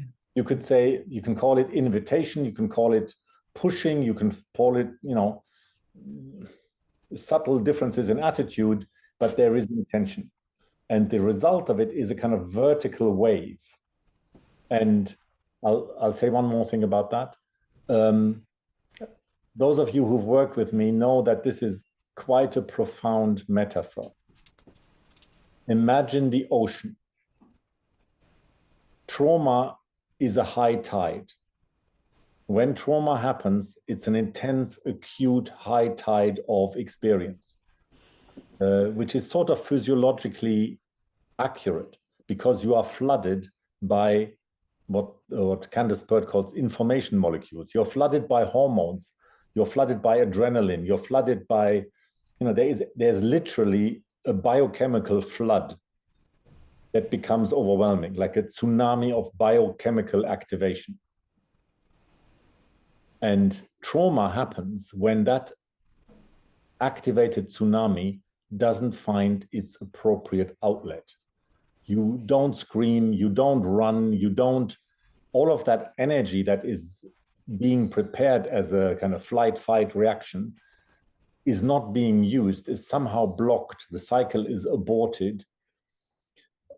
In the metaphor, you can imagine that this high tide deposits debris at the shore of your experience, somewhere in your system, literally in your connective tissues, and all of that charge doesn't just evaporate. It's stored somewhere. It's held. It's repressed. It goes out of awareness, and it's sort of sealed. Then you bumble through life from there on in, and there shit happens. And that, whatever got buried there, whatever unfinished trauma gets activated again, gets triggered. Somebody does something, things happen, that gets triggered. That triggering is like another high tide, because all of that biochemical charge is now being activated again, and you are re-experiencing the trauma, and you have trauma symptoms. The crucial point in terms of neuroscience that comes out of this, which is a real dilemma for us as anybody in self-development, therapy, whatever, that in order to change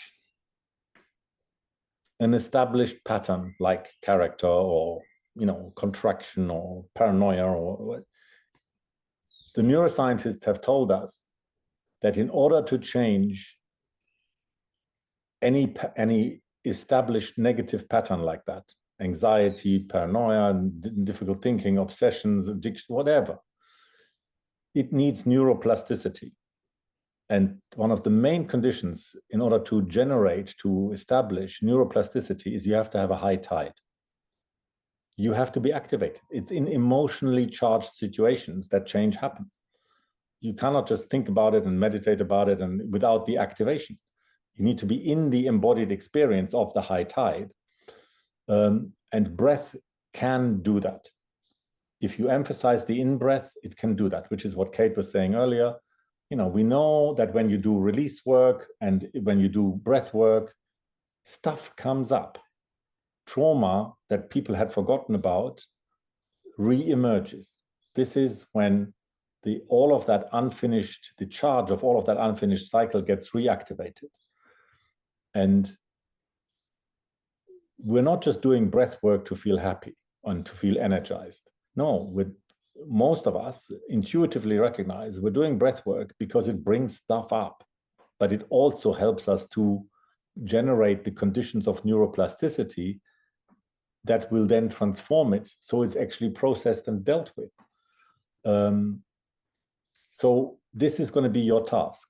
If you're the therapist, your task is to invite, encourage, push, give feedback that pushes the breathing, give instructions that push the breathing, in full recognition of the fact that if the intensification actually works, if the client feels safe enough to feel invited into a more intense experience, both internally and in the contact, that it is well possible that trauma will surface. Some kind of internal trauma state, relational trauma state, that some kind of trauma will surface.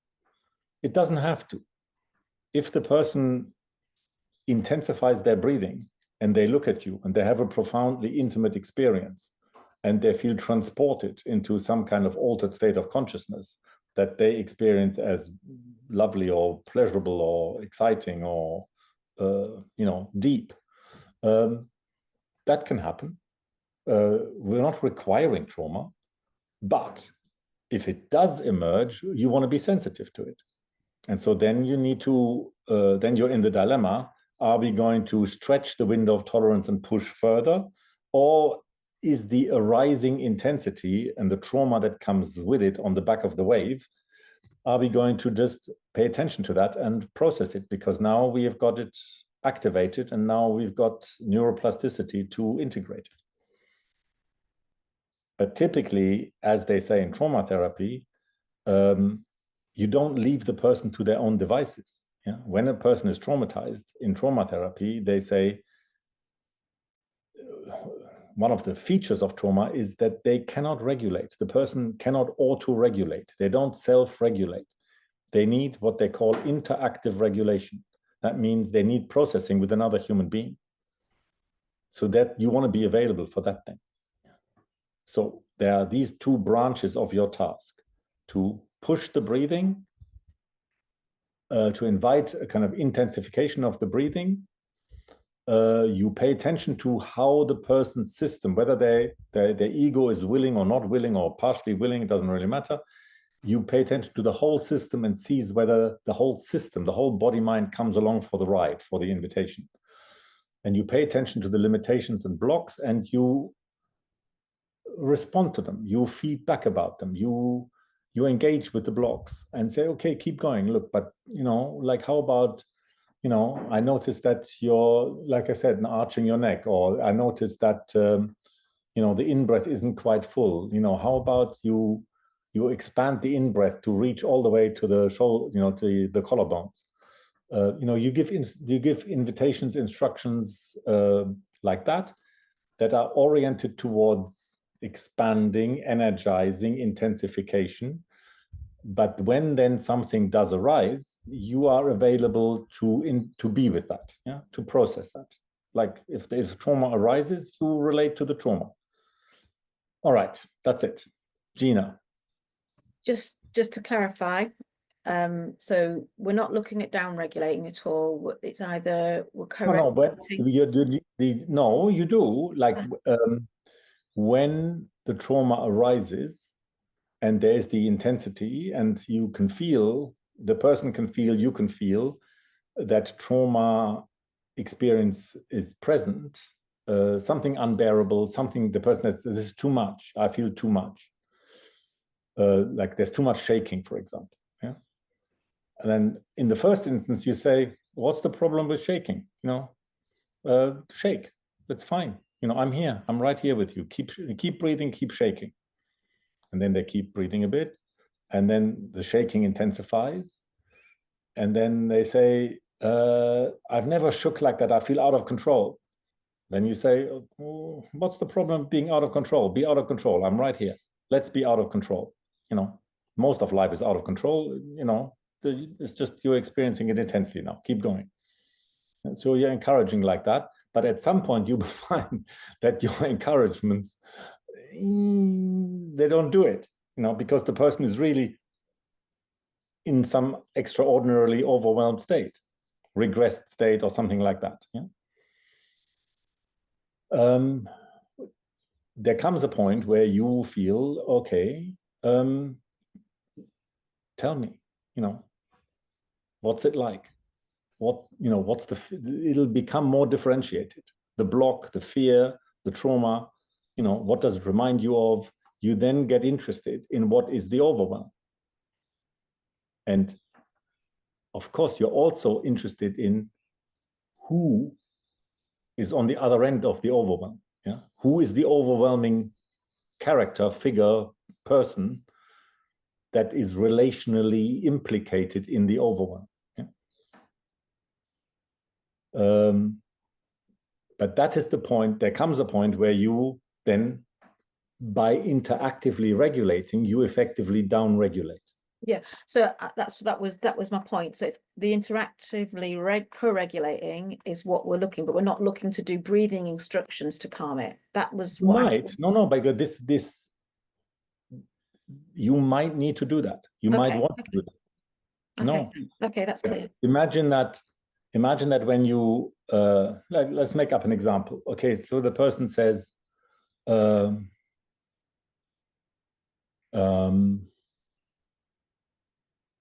I'm just remembering something from my childhood that I'd completely forgotten for the last 30 years. That was a really scary thing. They are back. That's what the breathing can invite. It can invite regressive experience that has been forgotten. So then effectively the person is in a child state. And so then you are effectively, half of you is the frightening person that scared them. And half of you is the mother that is now down-regulating, that says, okay, I can see you're really terrified. I can see the fear in your eyes. Look at me. I'm here. So, and then if there's, but I'm out of control, I'm out of control. Then if you then say, well, look, nothing frightening is happening right now. This is long time ago. You're just feeling the fear. We're now processing the fear. So, and how do I process it? I don't process it. It's terrifying. So then you say, okay, so emphasize the out breath. Pay attention. Look, you're not quite breathing out. It's fine. So now let the out breath go fully. Let's feel your body on the out breath.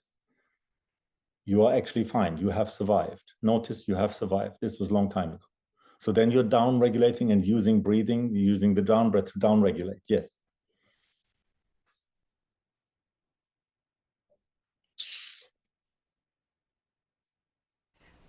But Michael, as you do this, you don't push him. No. Look, we're not blindly pushing. This is exactly the point of the weekend. Yes. We understand that pushing the breathing can be a profoundly transformative experience, which is why breathwork exists. If it didn't do that ever for people, it wouldn't even continue to exist out there. Some people, some of the time, have profoundly helpful transformative experiences through pushing. And yes, from the outside, you and I could say, well, that pushing is pretty dogmatic and blind. It's pushing towards some kind of catharsis that's not particularly relationally sensitive. But for some people at their stage in their journey, they find that really helpful. Like a clock that stands still twice a day shows the right time. Huh? So if you keep pushing 24 people, for 2 people, it'll be the right thing. So we're not trying to not push. We're saying the pushing is a profound thing that can sometimes, like, I don't know, maybe the proportions are about right, actually. It's about 1/12 of the time, I think, or 1/6 of the time, maybe it's about right. For 6 out of 12 people, and for 2 out of 12 people. Maybe. But what we're trying to bring to it is that when the pushing fulfills its purpose, you then don't leave them on their own the way they experienced the trauma in the first place, if that's what they're experiencing. Where they were left alone. Okay, I'm breathing through it. Then you're a human, and then you engage. You do the comforting, or you actually engage with what was partly the purpose of the whole thing anyway. As I said, don't imagine that the purpose of this is only about provoking trauma. Some people can breathe and they can go into an altered state of consciousness that is deeply pleasurable or ecstatic, and they might feel that you are with them, and that they're experiencing either internally or with you an extraordinary state of connectedness. If that's what happens, thank you. If it doesn't happen and trauma emerges, then we deal with that. But we are fully available for the whole spectrum. We're not dogmatic. We're not dogmatically pushing. We're not dogmatically down-regulating.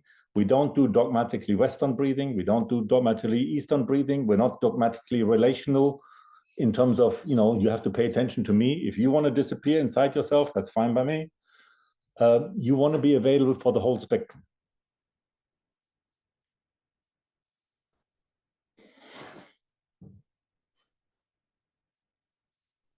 Okay, couple more questions, and then it's high time we grasp the nettle.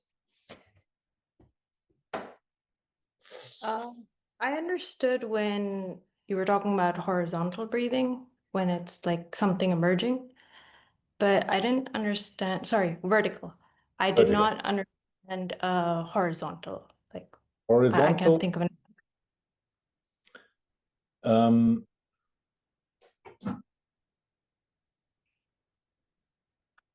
Okay. Put me big on screen, Amna. Yeah. I'll put you big on screen. Yeah. Okay.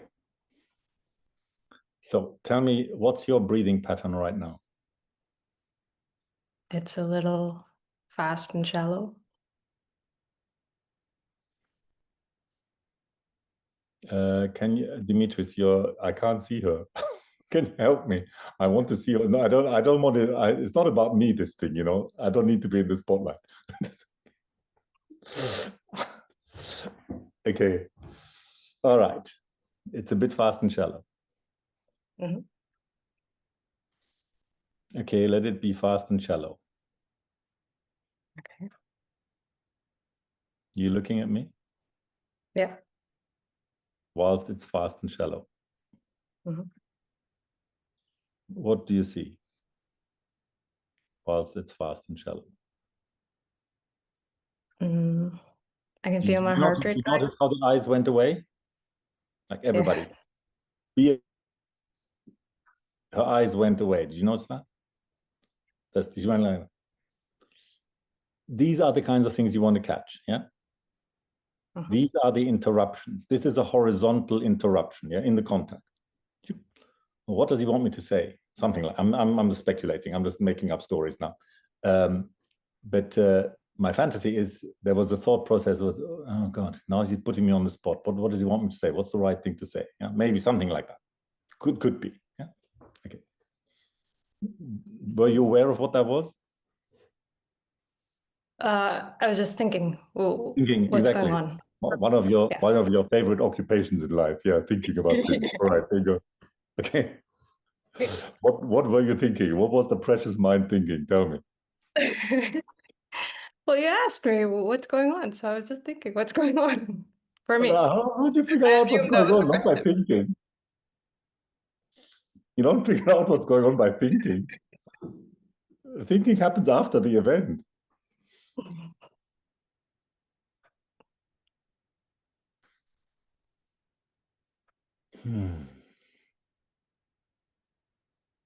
What do you see? I said, no, I didn't say what's going on. I said, what do you see? Are you looking at me? I am. You bet your bottom dollar. I am looking at you. You, It's Anna, like you've got in this all your very glory. scrutinizing Scrutinizing. look. Like you're just really trying. I don't know.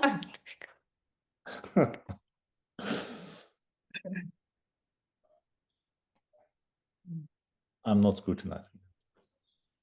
I understand. It just feels like that. Exactly. So, a little time out. So, look, this happens in a million different ways, yeah? This is the fundamental understanding that we get from depth psychotherapy. That people appear to relate to each other, they appear to be interacting with each other, but there are ghosts in between. Yeah. What's the ghost? Everybody can think about this. What's the ghost that's in between me and Amna right now? There's a ghost. Scrutinizer. A scrutinizer, absolutely. There is a scrutinizing ghost. It looks like we are two people relating, paying attention to her breathing or her inner world or whatever, but actually there's three of us. There is an uninvited ghost. Yeah? That is nice. What the hell are you doing, Amna? You're not even answering my question. I said, what do you see? You stop thinking. What are you doing? Yeah? That's the ghost. You understand, everybody? Yeah. Yeah. Okay. Breath work, the way it usually operates,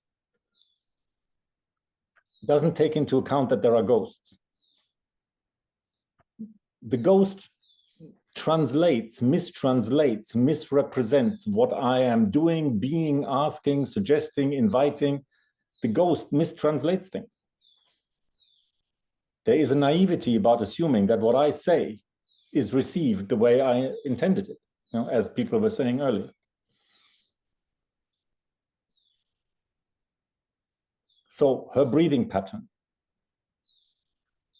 is it, if you remember the exercise from earlier, is it related to me, to her, or the ghost?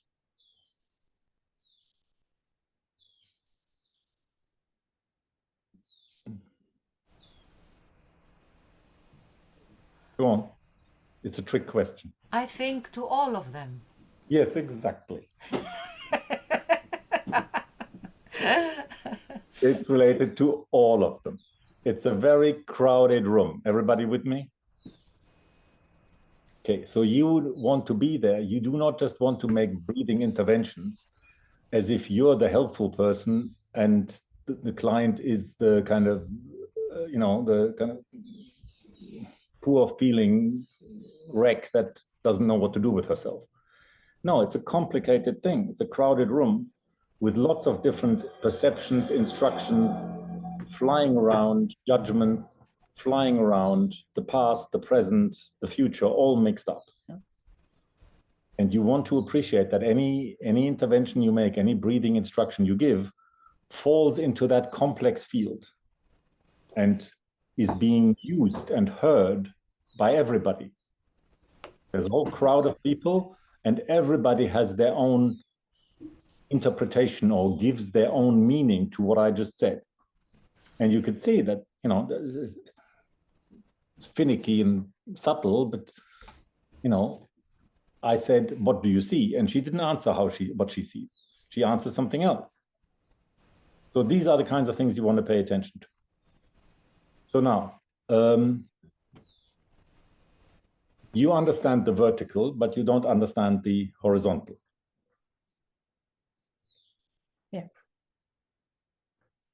What we've just explored is the horizontal charge. Okay. And how much you and I can actually connect.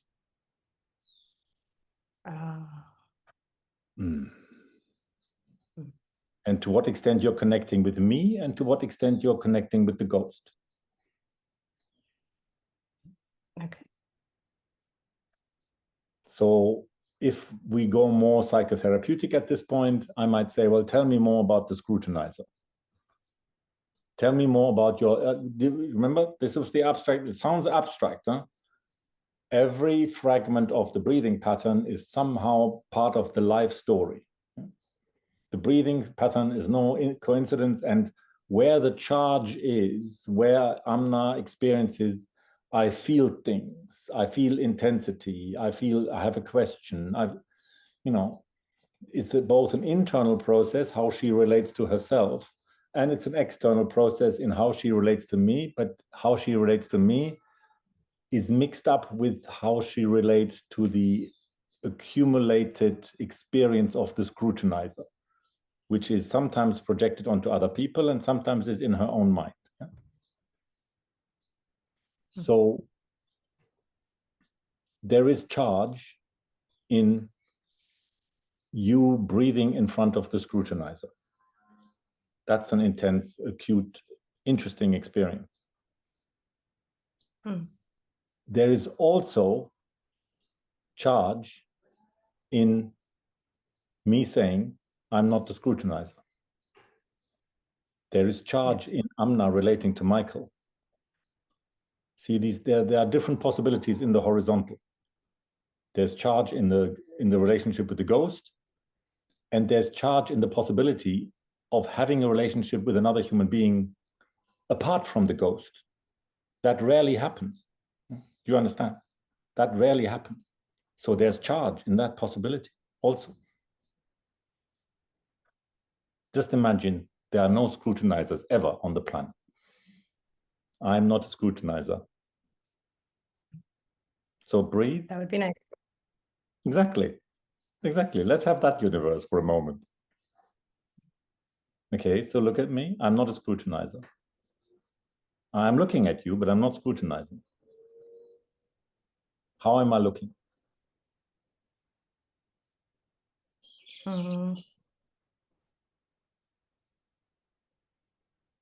Gently. Gently, I think so, yeah. I think gently. Okay. So breathe into having somebody in front of you that is looking gently at you. Breathe into that. If they don't have fruit flies flying into their eyes, sorry. It's the tropics, sorry. No, breathe into having somebody who can look gently at you. All right.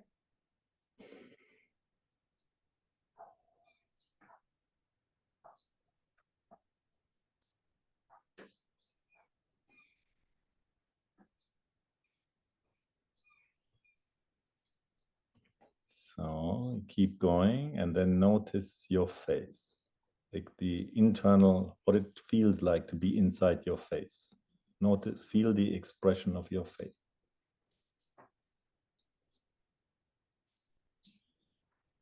What you notice about your face from the inside as you're breathing. No, don't think. No, No, it's currently, good. I'm sorry. It's like there's like a, I can feel my lips Yes. like higher.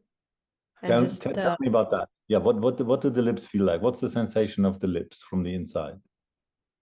it's like they're kind of smiling, but just relaxed at the same time. And my head is a little lighter. I think before it was having like a little bit of a pull. Okay. Like my forehead feels like the pull is gone. Let's say that. Yeah, okay. All right.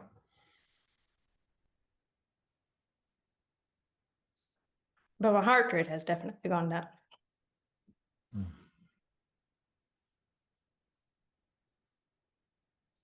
So how long do you want to enjoy being looked at gently? I'm okay anytime. It's nice. This is the answer to the question. How long do you want to enjoy being looked at gently? For a few more seconds. Okay. You're such a responsible person. All right then. Yeah. The correct answer is for the rest of my life. Right? There you go. All right. Does that make any sense does that give a little bit of experience to what we're talking about? Any questions about that?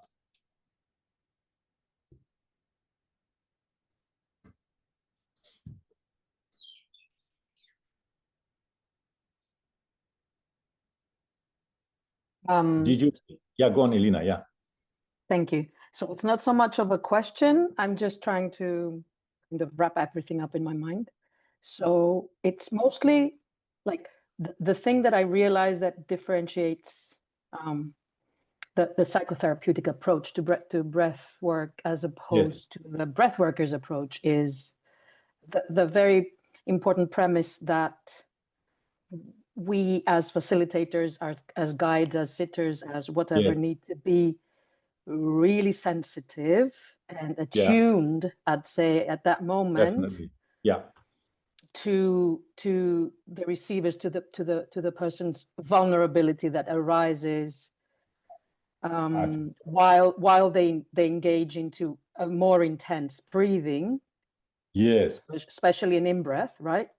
Yeah, that's right. And the most important thing for us is to not endanger re-traumatization, I'd say, right?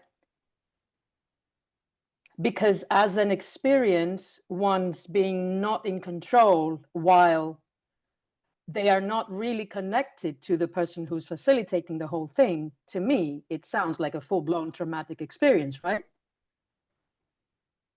Potentially, yes. That's what we're talking about. Yeah, I'm with you. Yeah, keep going.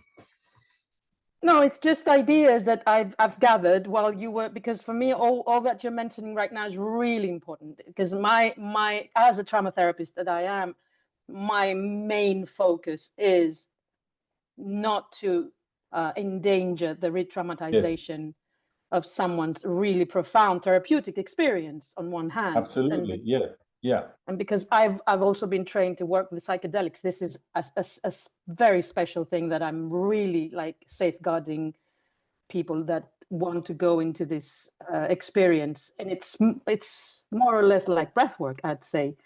The point where control is control is completely lost, right? Exactly. And so this can happen regardless of the whether we are under in any other state of consciousness, regardless whether it's breath work or psychedelics or we're just entering a memory just like that, because I've been through that experience without having gone into any technique. And for me, the most important thing was that I was guided by someone I eventually had to connect and trust.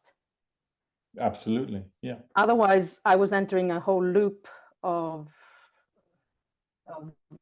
sensations that were unbearable for me.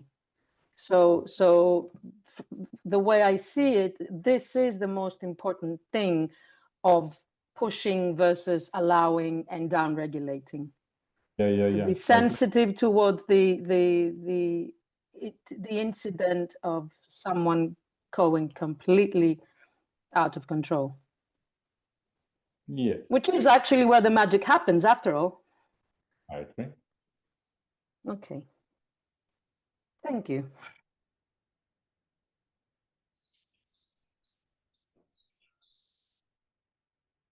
Thank you very much. As you are implying, and let's just spell it out, the danger of, you see, people are disenchanted with the talking therapies, quite rightly so. So they look for some other silver bullet.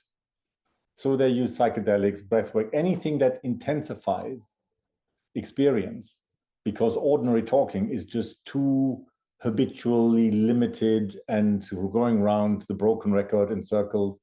So people look for something that will be more powerful, that will have a more powerful impact. So psychedelics, breathwork, whatever. They want the powerful impact, and then they turn it into a technique, and then they think they can make it safe, they can make the technique safe, without understanding that anything powerful is also powerfully relationally. That you cannot have a powerful experience without powerful transference, as they call it in therapy. So the people who are dangerous in using powerful techniques are people who think they can do the technique outside the transference. You can't legislate for whether the other person has transference or not. Like, I cannot legislate, Amna cannot legislate for whether she sees a scrutinizing ghost. That's just part of the territory. So what is the least dangerous way of having a powerful technique? The least dangerous way, because it's dangerous. If you have nitroglycerin, it's going to be dangerous. If you have dynamite, it's going to be dangerous. Psychedelics, breathwork is dynamite. So what's the least dangerous way of using it? The least dangerous way of using it is to be aware of the transference. It's to be aware of the likelihood of enactment. So when I play with the fact that I'm scrutinizing, I'm not. it's a bit like playing peekaboo. Yeah? You remember that game when they play with babies, peekaboo? You play with terrifying the child. Yeah? You're going to go, boo. That's a profoundly developmental experience for a child, because they learn how to regulate the scary parent and the playful parent and the loving parent. And you see, I did something like that with Amna. I actually intensified the scrutinizer. Most people who do breath work, and even many therapists, even many trauma therapists, they don't do that. Why? Because they are paranoid about re-traumatizing the poor client. But what they think is safety is the opposite. The way I make it safe, the way I try to cope with the potential for re-traumatization is by being aware of how likely it is, and by actively playing with the scrutinizer rather than pretending that I'm all holy and lovely and wonderful and benign. So the whole thing, for those, obviously those of you who have been with me, you understand that I think about this whole thing as very paradoxical, that it is the therapist's capacity to really inhabit the traumatizing object that paradoxically makes it more transformative and safe. And the same thing applies to breathwork. Okay. Does that make sense? Now it's heavy going, huh? We just accelerated from pure theory to, oops, now we're going down, yeah. Claudia. I don't know if you can say something about the danger from the ghost in the therapist, not just in terms of breathing. Because I mean, in your you're not supposed to have any. You're supposed to have proper therapy, so you don't have any ghosts anymore. But for example, in your in the experiment that you just showed us, I mean, one might obviously you balance, you're an experienced therapist, but in other situation you could have used your ghosts to overpower or to be unethical, you know, with the client, and that would also be your attention to your breathing and how you work and play. A bit with the, so I was just wondering if you would say something about that.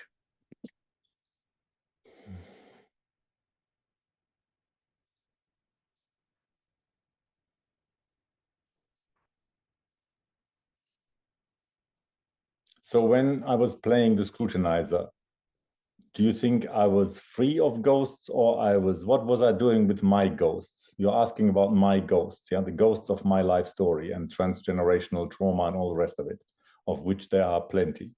So what were my ghosts doing when I was playing the scrutinizer, you think? I would say that you are aware of paradoxes, as you're saying, and that you're probably both having ghosts and at the same time could release or surrender to them. But this comes with a lot of experience. I mean, it's very difficult to give instructions of how to do that. So I was wondering whether that is partially your use of breath that allows you, specifically in that specific exercise, to be... A little bit. I mean, it's partly the breath, it's partly embodiment.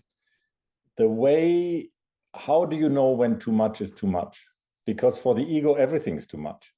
Yeah, for the defensive ego, you can't say boo to a goose. You know, ideally, you know, like most clients, they want a powerful therapy that works very quickly, that isn't very expensive.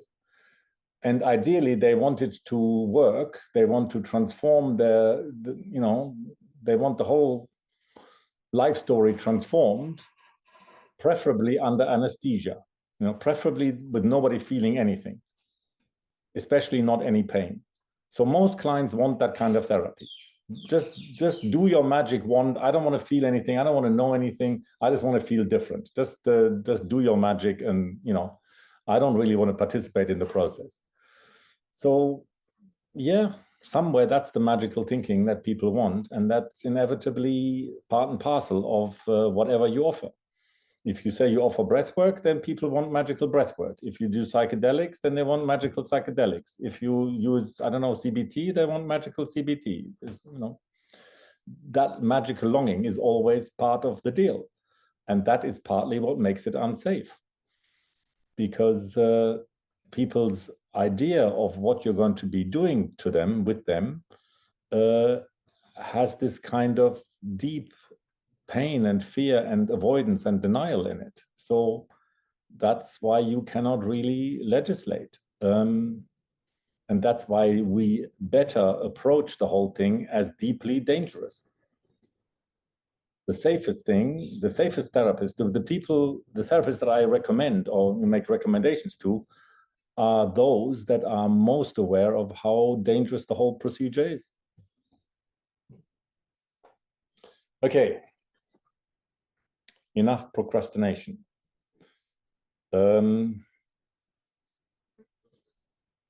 Let's go into groups of 6.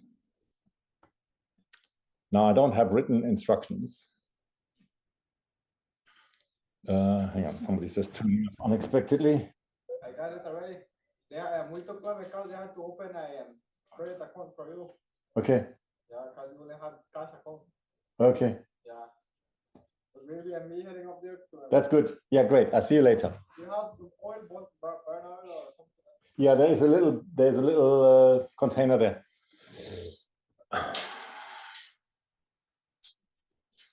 I've said I really cannot be interrupted between 7 o'clock and 1 o'clock, but it's clearly not so easy to understand. So my tractor has a burst tire, so they're repairing it. I'm very grateful. Instructions.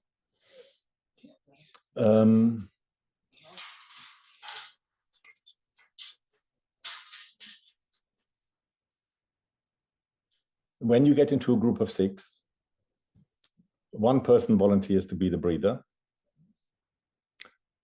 Next step is that the breather picks a therapist or breathworker or facilitator or whatever you call them. They pick the person they want to work with them.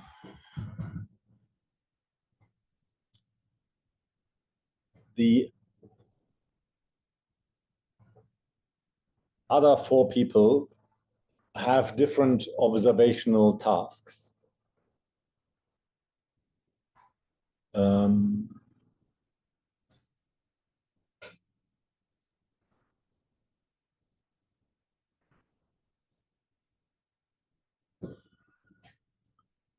One observational task I suggest is you watch the vertical charge. You watch the client's body-mind in terms of the high tide and how the high tide is being kept at bay. What are the mechanisms that keep the high tide at bay? The high tide could be a high tide of pleasure, bliss, ecstasy, enjoyment, intimacy, contact, wonderful aliveness. There could be the high tide of that. Yeah?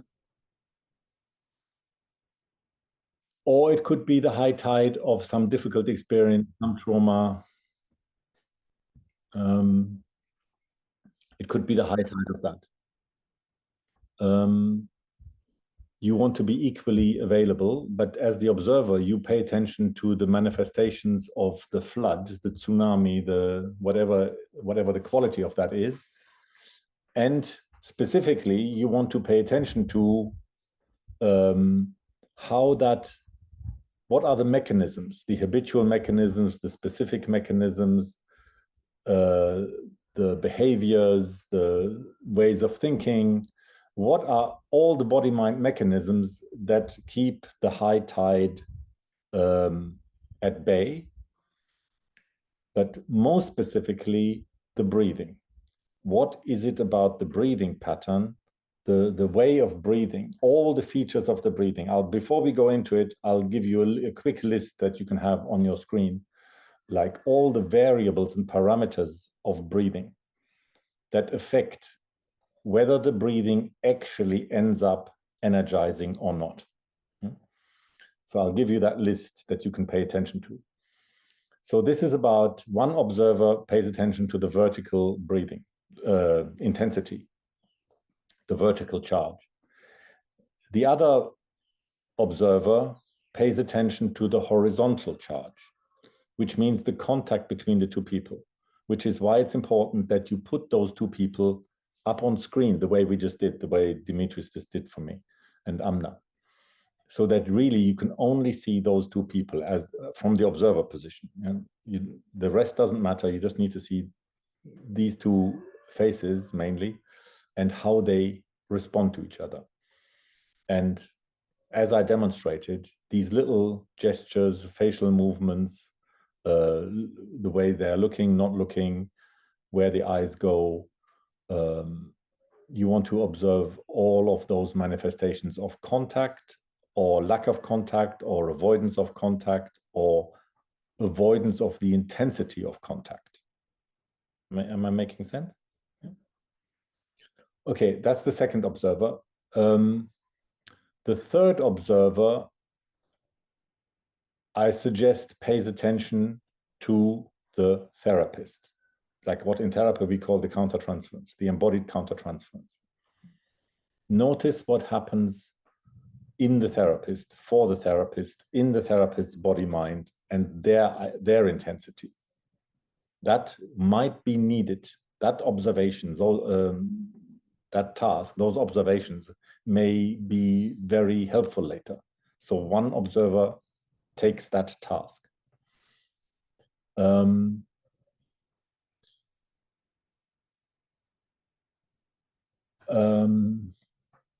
The fourth observer has the task of making some kind of graph about how the overall intensity, horizontal, vertical, the combination of it, make some kind of graph and keep track so that later you can answer the question, what were the turning points in the process? What were the turning points in the relationship? If the whole thing lasts 10, 15 minutes, what were the significant turning points where the intensity increased or decreased? What made the difference? What was it that the client said? What was it that the therapist said or did? Or, what were the nonverbal messages? What do you think? And keep a memory, keep a kind of history, keep an account of what were the significant turning points and what made the difference. What do you think made the difference in how the process flowed or got directed? So those are the tasks for the observers. The task for the client is just to be a client, and you want the best service possible for yourself and for your process. Now the most difficult thing. The most difficult thing is the therapist. What the hell do you do?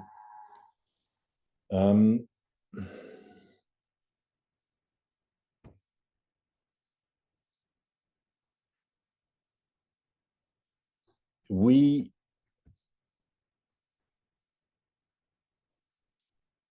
need you to pay attention. So because this is the first thing that we're doing, it probably makes sense if somebody with experience, but it depends. Because I said it's the client's choice, so let the client choose. Hang on, I promised we would talk about the different parameters of breathing. Do you remember? I'll put that on screen. This may not even be all of them. This is just a brainstorm that I did, and at some point you can help me make this more comprehensive. If there are things missing. So here.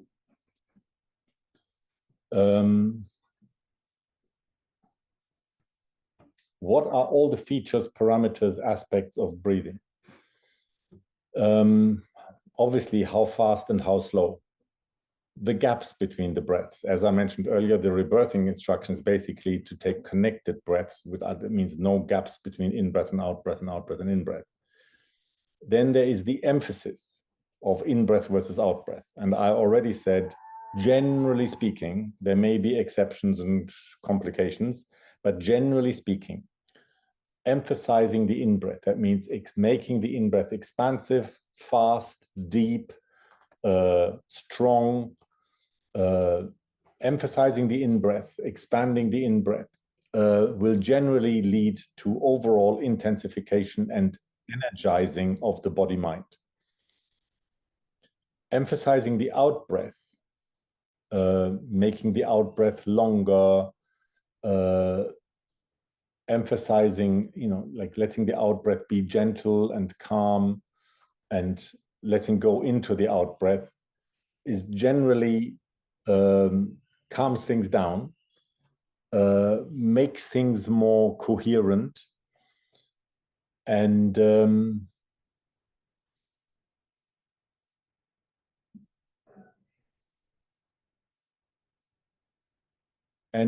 generally speaking, contains things. It also helps with, generally speaking, with feeling the effect, the energizing effect of the in-breath more intimately. Like you can imagine that the in-breath is pumping things up, and then the out-breath is not doing anything, you're letting go, but then you have space for actually feeling the sensation. The out-breath leaves, and as you're not doing anything, the out-breath is going out, but then there is a space to actually feel the sensation that it has that the energy has generated in the body-mind. what when I showed you the vasomotoric cycle, what they call the melting. So one of the benefits of the out-breath is not exactly that on the in-breath you can't feel your body. You can, you can feel your nostrils, you can feel the chest expanding, you can feel the muscles between the ribs, you can feel maybe your diaphragm. You can feel sensations on the in-breath, but to let go into the sensation is more a feature of the out-breath. And so when you are, I'll say this in between, I'm going to go through the rest of the list in a minute, but for the therapist and for all of us to watch, the key task of the exercise is to help the client modify their breath so as to energize and intensify. So that means with each parameter, you can ask yourself,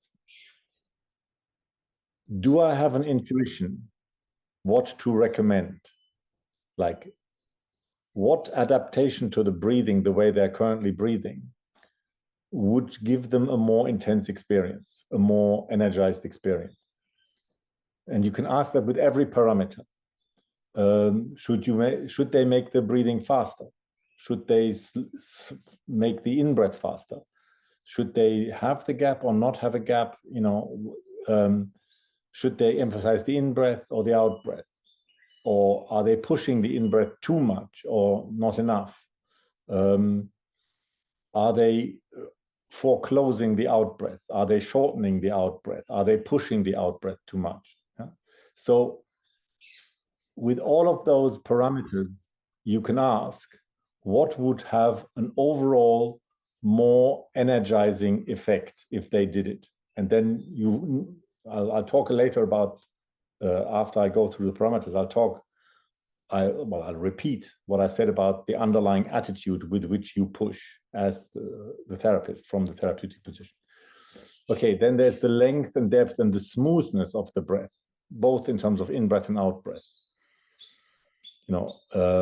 You could have more kind of staccato kind of breathing, which would typically, feel like a bit more disorganized, whereas a smooth breath would be more maybe creating a kind of sense of coherence. When people are traumatized, they usually hyperventilate, and overall the breath is quite staccato. It doesn't flow. It's not smooth. It's kind of jagged. Then you can wonder about, is it voluntary, or to what extent is it voluntary and involuntary, which is a fine balance. Yes, we're saying be voluntary about it, be deliberate about it, do these things. But of course, the overall breathing cycle still has lots of spontaneous, involuntary kind of qualities. And whether your diaphragm expands or not, or there's habits there that are involuntary. Then you can wonder, where in the body does it manifest? In the throat, in the chest, in the belly? How is the wave? Like a really third position, not particularly energizing, not particularly calming breath, would be really more like a wave running to the shore. When you see babies breathe, it's like a wave kind of running to the shore and flowing through the whole body. And you can see then what parts of that wave, in what parts of the body does the breath flow most readily, or in what parts is it restricted? Then there's the whole question of nose versus mouth. And then the overall sort of summary question is, to what extent is the client in habitual territory, in kind of comfortable, ordinary, this is how they breathe most of the time anyway, and to what extent has the exercise already modified their habitual experience, and they're in somewhat uncharted territory, unfamiliar territory. Yeah. So these, I'm sure there's other parameters that I didn't quite include, but these are the ones that you can be paying attention to.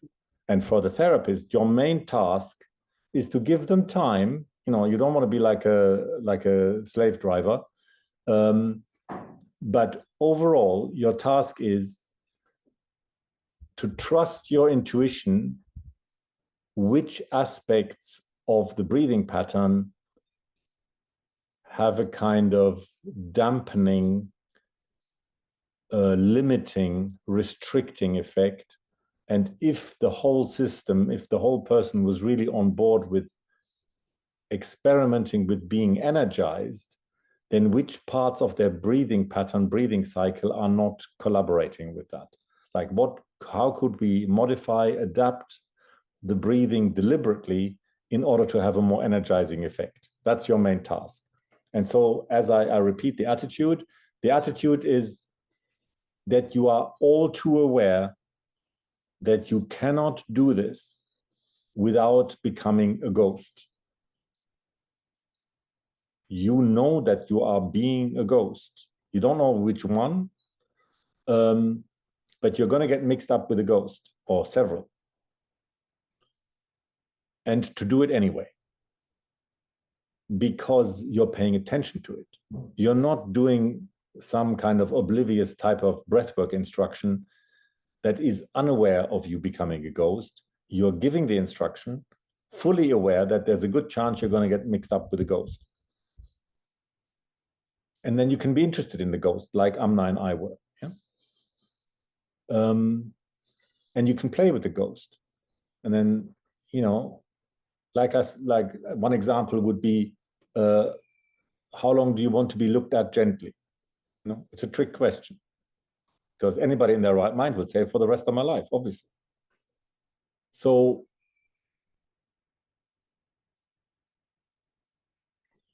that is playing with the ghost, or the absence of the ghost.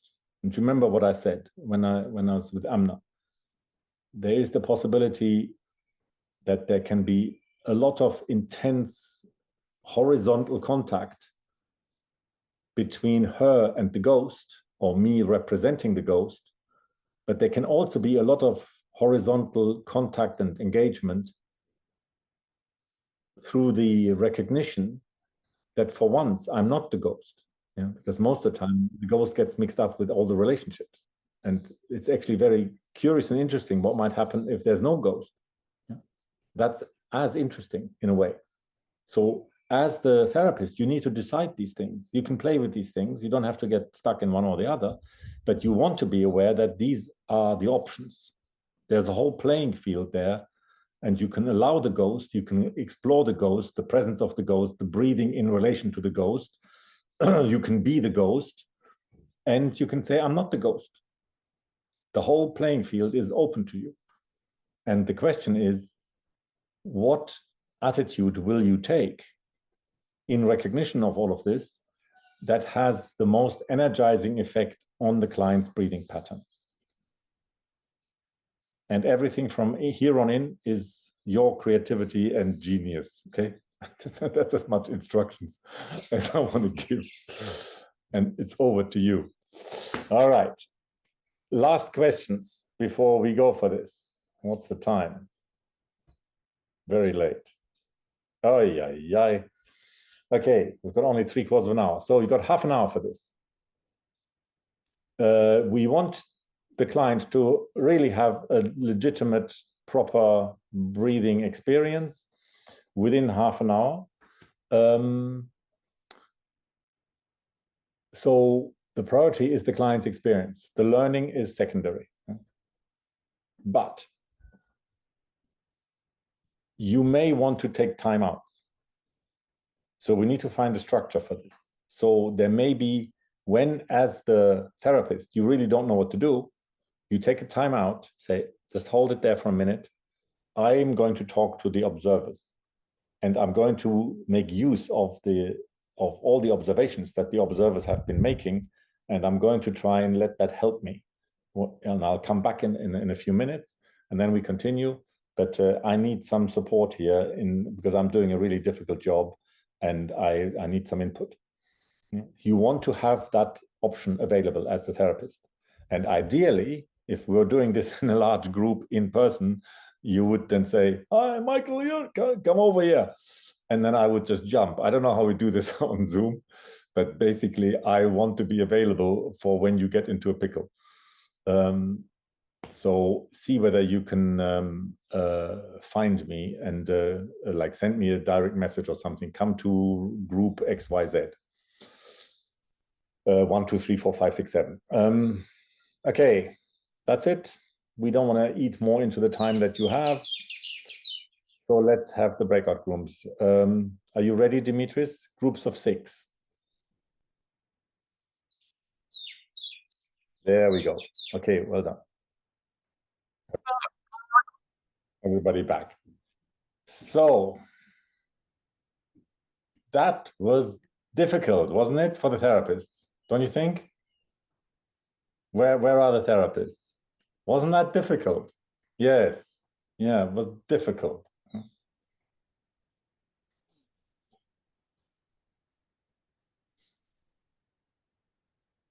Και για τους παρατηρητές θα συμπληρώσω.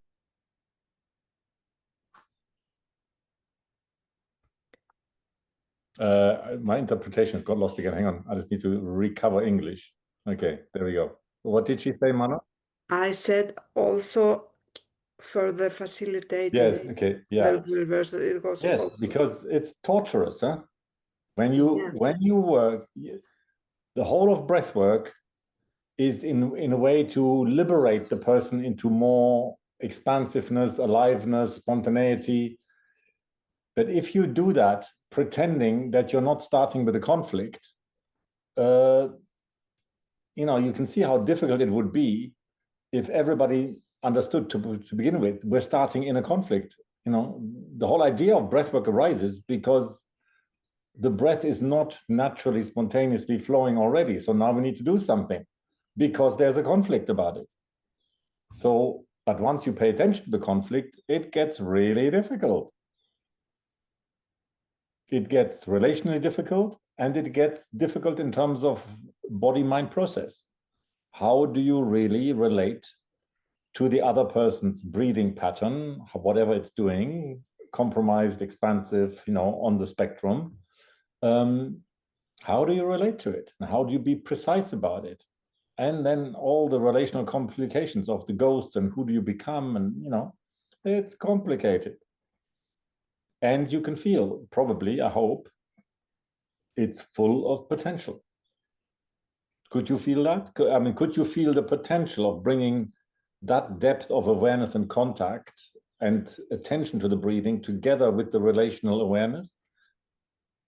Like, this is maybe more for the observers. Could you feel the potential? Maybe some of you could speak to that. Michael, we had the potential of that session. Michael, we had plenty of it going on, and the client was really opening up, and the therapist was really. It's just a shame Michael, it's happening, but it just gets wrecked because there's no time. It really get wrecked anyway. All right. To be continued tomorrow. Yes. No, but this is, you see, this is the flavor. I don't think it's just the time. I mean, yes, it was short, half an hour for that kind of thing, considering that you don't know each other. It's true. But we need to catch the flavor of this many, many times so we can streamline, we can be fluid and effective. Kate, yes, go.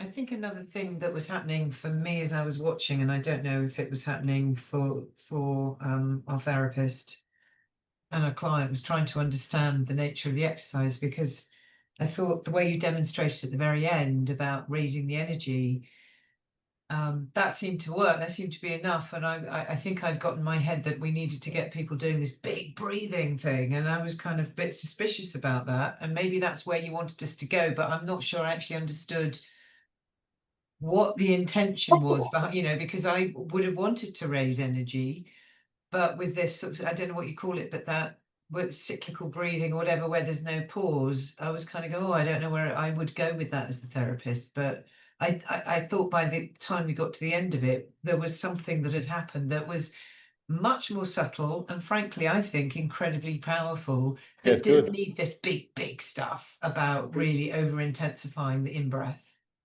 Okay. No, I agree. So Yeah, I understand. No, it's all useful. Yeah.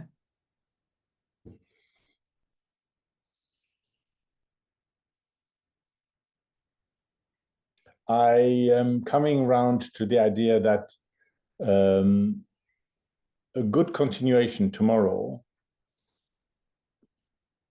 would be for me to do a demonstration. And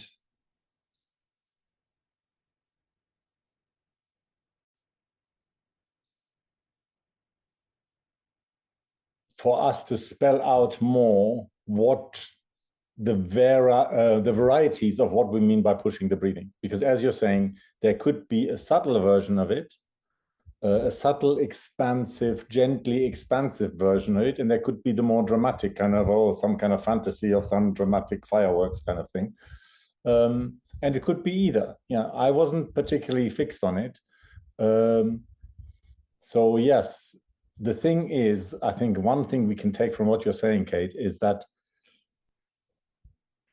I said it a little bit, I think, at the end of the leaflet there. I didn't talk that much about it, but whether you intend it or not as the therapist or as the facilitator, the idea of breathing deeply immediately constellates fears of regression.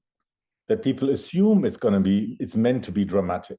Because they imagine it, they want it to be powerful, you want it to be powerful, everybody wants it to be powerful, so it must be some dramatic thing. But the whole point of the weekend is that the power that we imagine is not just located in the breath or in the body-mind, because we have these two axes of power, which is the vertical, the intrapsychic, and the horizontal. And the most powerful thing is the combination. It's not one or the other. But because people don't think of it like that, then most of the fantasy, how bad people badly want the dramatic power of it, but of course then they're also terrified and they contract against it. Most of that gets located somehow in the body process. I'll be out of control, what will happen, it'll be overwhelming or something. So they imagine some kind of internal tsunami because people precisely do not understand the power of the vertical and the horizontal interweaving, and the power is in there, in the relational experience of it, which doesn't have to be outwardly dramatic at all, which is, I think, what you are saying happened more at the end there. Okay, good.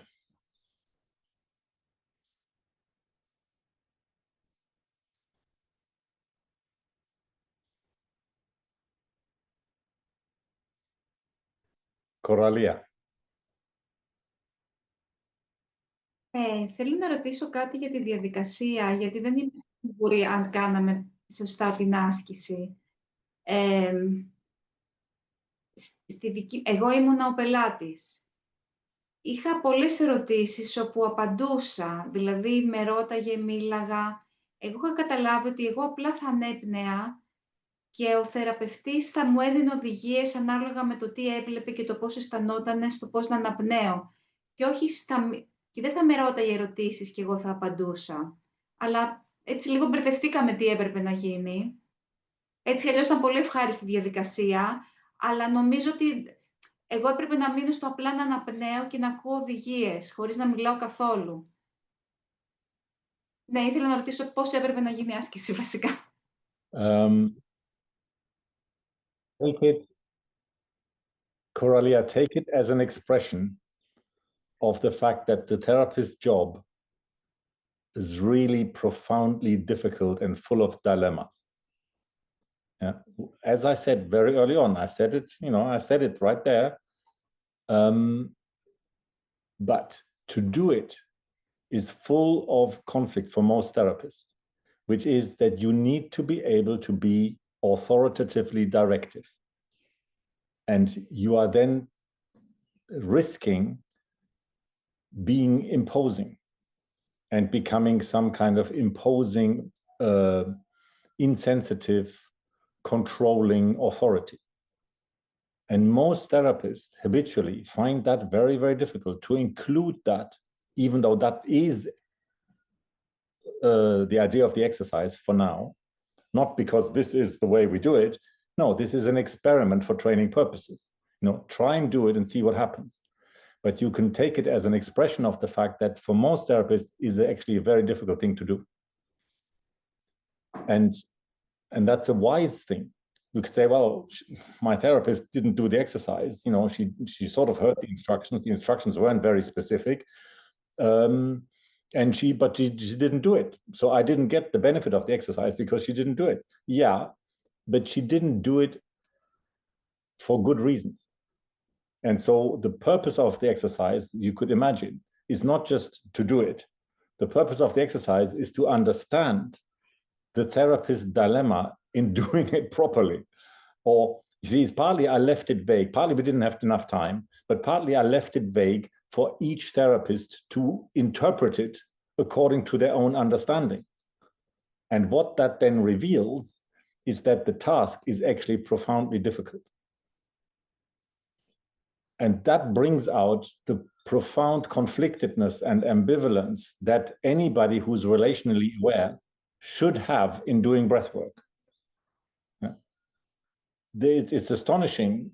The fact that most of breathwork is gloriously oblivious of this is in a way testament to the fact that if you start paying attention relationally, then it gets very complicated, to the point of almost becoming impossible. I need you all to have that experience. Before I can properly teach you how to do it, I need you to have the experience of how complicated it is. That's why most breathwork is just completely excluding the relational, because if you allow it in just a little bit, it really complicates it. And that needs to be established. That needs to be understood. We need to have compassion and sympathy for the problem, the dilemma of the therapist. It's an incredibly difficult thing. Partly because what Kate and I were just talking about, because the whole thing is so full of the contradiction between people wanting, I'm so trapped in my life, in my pattern, I need some big outside person to do something really dramatic in order to make a fundamental difference to how trapped I feel. But if there was a person like that, I would be terrified of them, because I would be a tiny person, they would be a very powerful magician, and they would basically, they can play with me whatever which way they want. And I'm just at the mercy of it. And then that puts you immediately into a regressive position where you are small and this person is very, very big, which is like what a child feels with a parent. So the transference is intense. So if we pay attention to this whole thing from the beginning, we might never even get started because it's so difficult. So if at the end of this first day you think, blow me, this is really fucking impossible, that's the learning of the first day, okay? That's a good starting point. We appreciate the difficulty we're actually dealing with. So then now we want to work on that understanding. That tells you that working deeply in a way that potentially invites regression or equally transcendence, most people are very afraid of. And most therapists are very afraid of taking an authoritative position, guiding, directing, instructing position, unless the whole relational thing is completely dissociated and forgotten about. Then I can do it, because I'm not being a therapist, I'm not paying attention to you much, and I'm not paying attention to the relationship. So then I can just be a teacher, I can give you instruction, I can give you instructions the way I received instructions, and you just do this thing, and I can completely forget about the relational complications, and then I can do it. But as soon as I pay attention, there is a relational complication, and then Coralia ends up feeling like she didn't actually even do the exercise. So let's have appreciation for that. Thank you, everybody. Alex, you want to say something?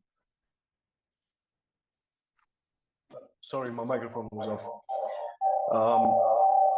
I had a very interesting session now with Vanya, And what I found interesting was, on the one hand, that we were able to just talk about the breathing itself that is happening, and also make comparisons to hypothetical scenarios regarding breathing. Like how would the breathing be in a scenario like that? And if you try to think about that scenario, what do you see as happening changes and things like this?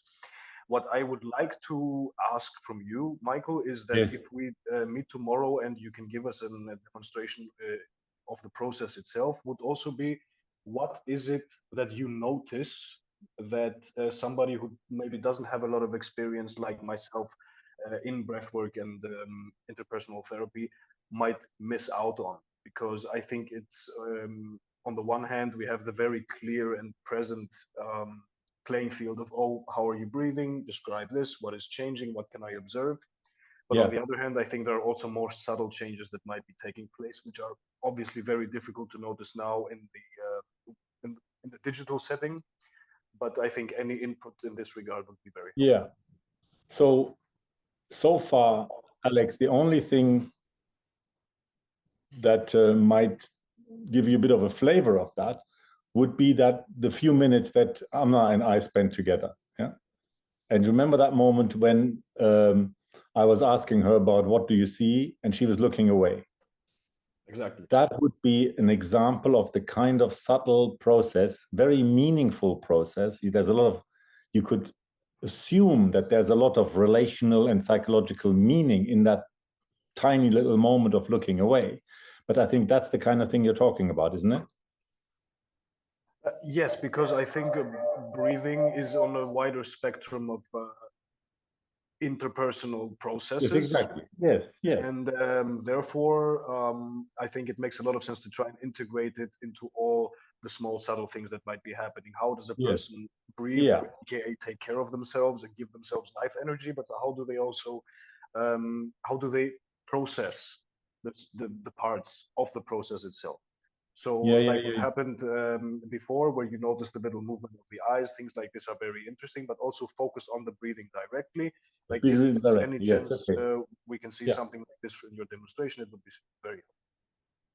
Yeah. And thank you very much also. So have a little feel into yourself and see whether you would like to be the victim for the demonstration. Whether you would like to volunteer. It's very exposing and all the rest of it, but of course there's also, you know, it's very likely going to be enhanced by the attention of the group. It's likely to be a very profound session. So yeah, that's what we want to do. One of the difficulties of that, as you already saw in the few minutes I spent with Amna,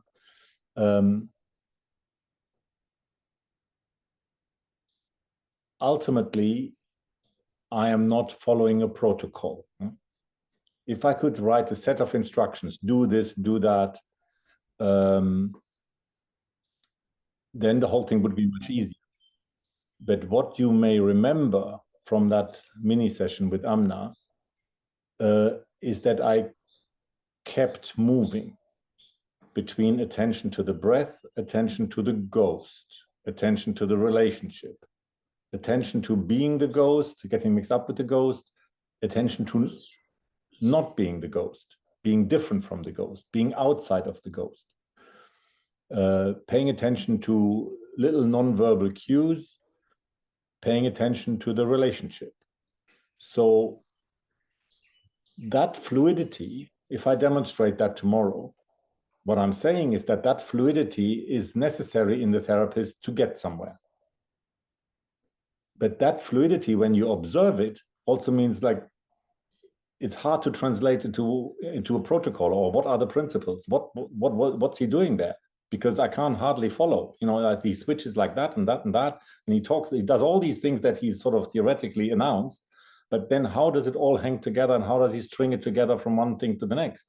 Because there is no, it's so contradictory and quick that the client is switching and I'm following the switching between the different, like say, channels of experience or in the stream of consciousness. So we need to pay attention to that. So I'm thinking, how do we do this? Probably best if I do a demonstration, but occasionally I take breaks. I take my own timeouts and say, okay, now what just happened in the last couple of minutes? You know, what did I do? What did the client do? What happened between us? What happened with the breath? So we probably, which is not going to be easy either, because that'll interrupt the session all the time. And so it's going to be more difficult to have a kind of flow. But yes, for learning purposes, we need to somehow do justice to all of these things. But yeah, I think that's probably the most immediate way of maximizing the learning. Yeah, I agree. Thank you very much. Anybody else? Like somebody sent a message saying, is there going to be a time or chance to process? Let's process now. Is there a chance to be deep? No, is there going to be a chance to debrief within our 6-member team? I wasn't thinking of it. No, if you can, please debrief now in the large group. And then tomorrow, if you want, we could start the day with a little bit of time in the group of 6. So then you can follow on the processing, but you will all be processing in the evening now, and you're going to be chewing and digesting. And then let's see what you bring back to the group of 6 in the morning. And then we can do that. And we have some questions from that. And then I'll do the demonstration. But yes, if there's anything left over now, something that happened in the small groups that you really want to still somehow express, or take into account for tomorrow, then take a moment now and do some processing of what happened there just now.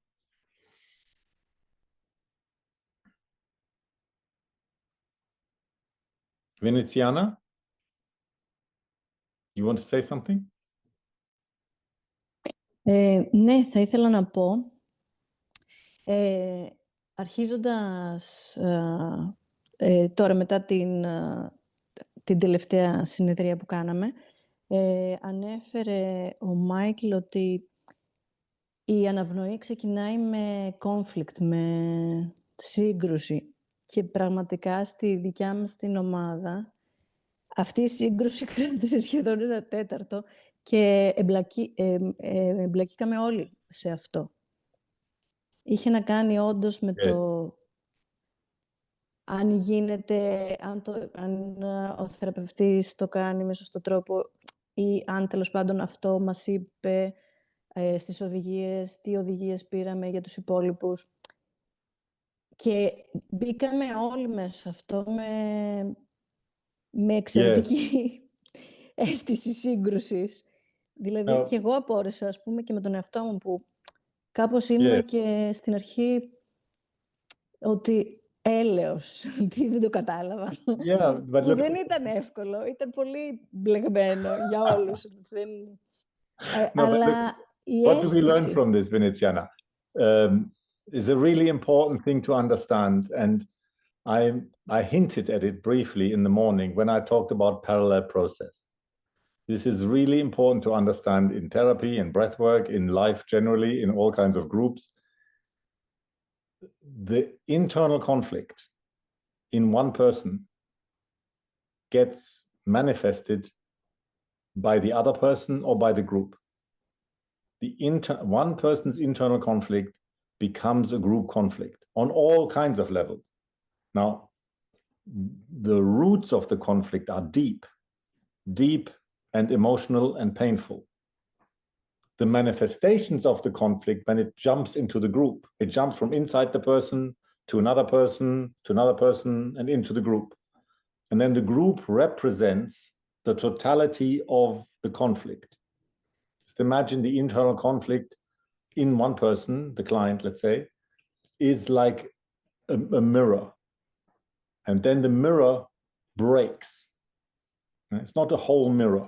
It's a mirror that's broken into different pieces. These different pieces go into the different people in the group. And then you think that we're not doing the exercise. That's not what he said. We're not even getting started. We're just, like bickering about one thing or the other. It's all irrelevant. It's so, let's do it. That's because everybody carries one of the broken pieces of the mirror. And yes, you can get frustrated with it, and that's understandable and it's fine, valid. But what you are also implying is some intuition that it's not just a waste of time, because there is a rhyme or reason in how these pieces of the mirror get manifested in a group. And once you understand that principle, you're then in a good position to facilitate, because you know that nothing much can ultimately happen unless you and others together can bring these pieces together again. And not just on some abstract level about how do we do the exercise and what's right and what's wrong. I mean, that's just froth. That's just superficial. No, these are reflections of the deep conflict and the fact that the pain is being avoided. There is really something unbearable that's going on. It's not obvious on the superficial level that there is really deep pain going on or avoidance of deep pain, but you want to keep in mind that this kind of fragmentation of the mirror and the way it gets manifested in other people, it wouldn't happen unless there was really a deep and meaningful, painful process that's being avoided at the root of it.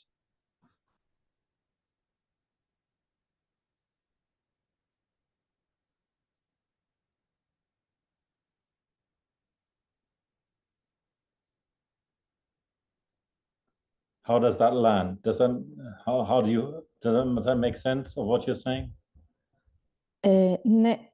Ναι, βγάζει πολύ νόημα. Προσπαθώ να κάνω λίγο επεξεργασία σε σχέση με τη ρίζα. Δηλαδή με το πόσο βαθιά μπορεί αυτό τέλος πάντων τι μας δείχνει. Yes. Yes. Ωραία. Ευχαριστώ πάρα πολύ.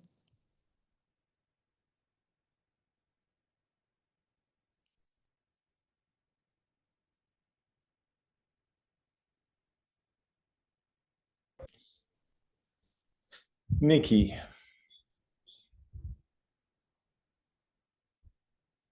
Επειδή ήμουνα στην ίδια ομάδα και μου δημιουργήσει και εμένα αρκετές απορίες, η εξήγησή σου τώρα με κάνει να αναρωτιέμαι, επειδή πρόκειται εδώ πέρα για ένα εκπαιδευτικό στην ουσία, έτσι. Δηλαδή ο θεραπευτής δεν ήταν εκπαιδευμένος να κάνει αυτή την εργασία, ή ο πελάτης ή εμείς οι παρατηρητές. Αν αυτό το βαθύ θέμα που αναφέρεις θα μπορούσε να ήταν τελικά ενός οποιοδήποτε από εμάς και όχι απαραίτητα του client, αλλά αν θα μπορούσε να είναι τα ghosts που είπες προηγουμένως, π.χ. του θεραπευτή ή το δικό μου ή κάποιου άλλου ή κάποιον περισσότερον από εμάς. Well, it's like everybody adds to it. The deep thing, Nikki, is that there's hardly anybody who can do this work. We're trying to do something that's the equivalent of brain surgery, and it's really difficult. And most people are trained in one particular therapy or one particular tradition of breath work. But in order to do this, to really do justice to the depth of it, you need to bring all of these things together. And there just aren't many people who can do it. So we're all insufficiently trained. All of you. You are all insufficiently trained.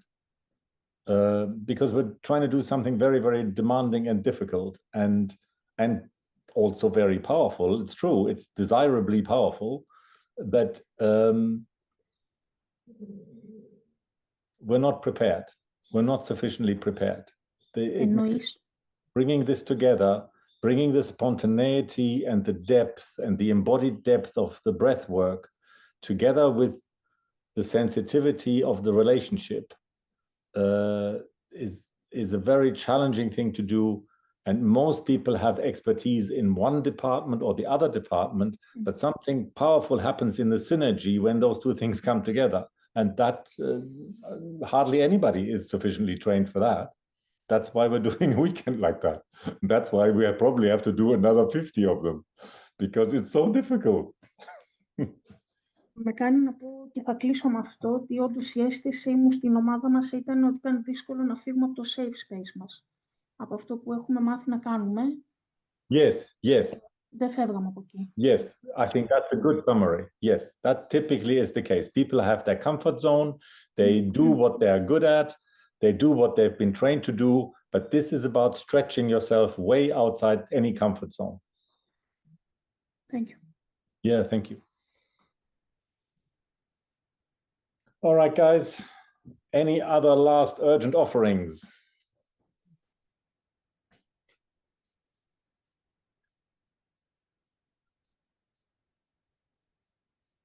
No.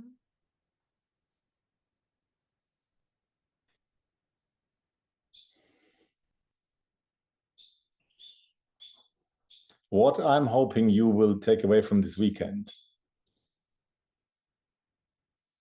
is a curiosity and an interest and an inspiration for further exploration. Very few of you will come out of this weekend feeling confident about this impossible task. You're not going to get confident with it in one weekend. It takes 50 weekends. I don't know, maybe 30 if you're lucky. But, you know, it's going to be difficult. So you're not going to end up feeling confident. It's just more about getting a flavor of how uncommon this is and how far there is to go. And that's in a way that you could say that's a good thing. It's interesting because that means when people are complaining about therapy, about breath work, and, you know, all these promises out there, and everybody's trademarking things, and then people go there, and half the people think, oh, it doesn't do anything. What was that all about? You know, what did I pay the money for? So that half of the people accurately reflects the fact that what's offered out there is not very integrative and is not very comprehensive, and is lacking things. And it has this, what Nikki was saying, it has that kind of the dogmatism of everybody's comfort zone in it. And the only way you can do this, if you really leave your comfort zone way behind and you're surfing in uncertainty and complexity. And so what we can take from this is inspiration, that if we can do that, if we can bring these very rarely integrated traditions together, some incredibly powerful synergy can happen. So I'm hoping that you will feel inspired by your incompetence rather than disenchanted.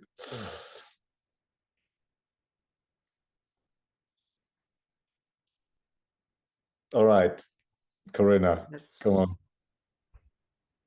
Trying to conclude this day on a funny note.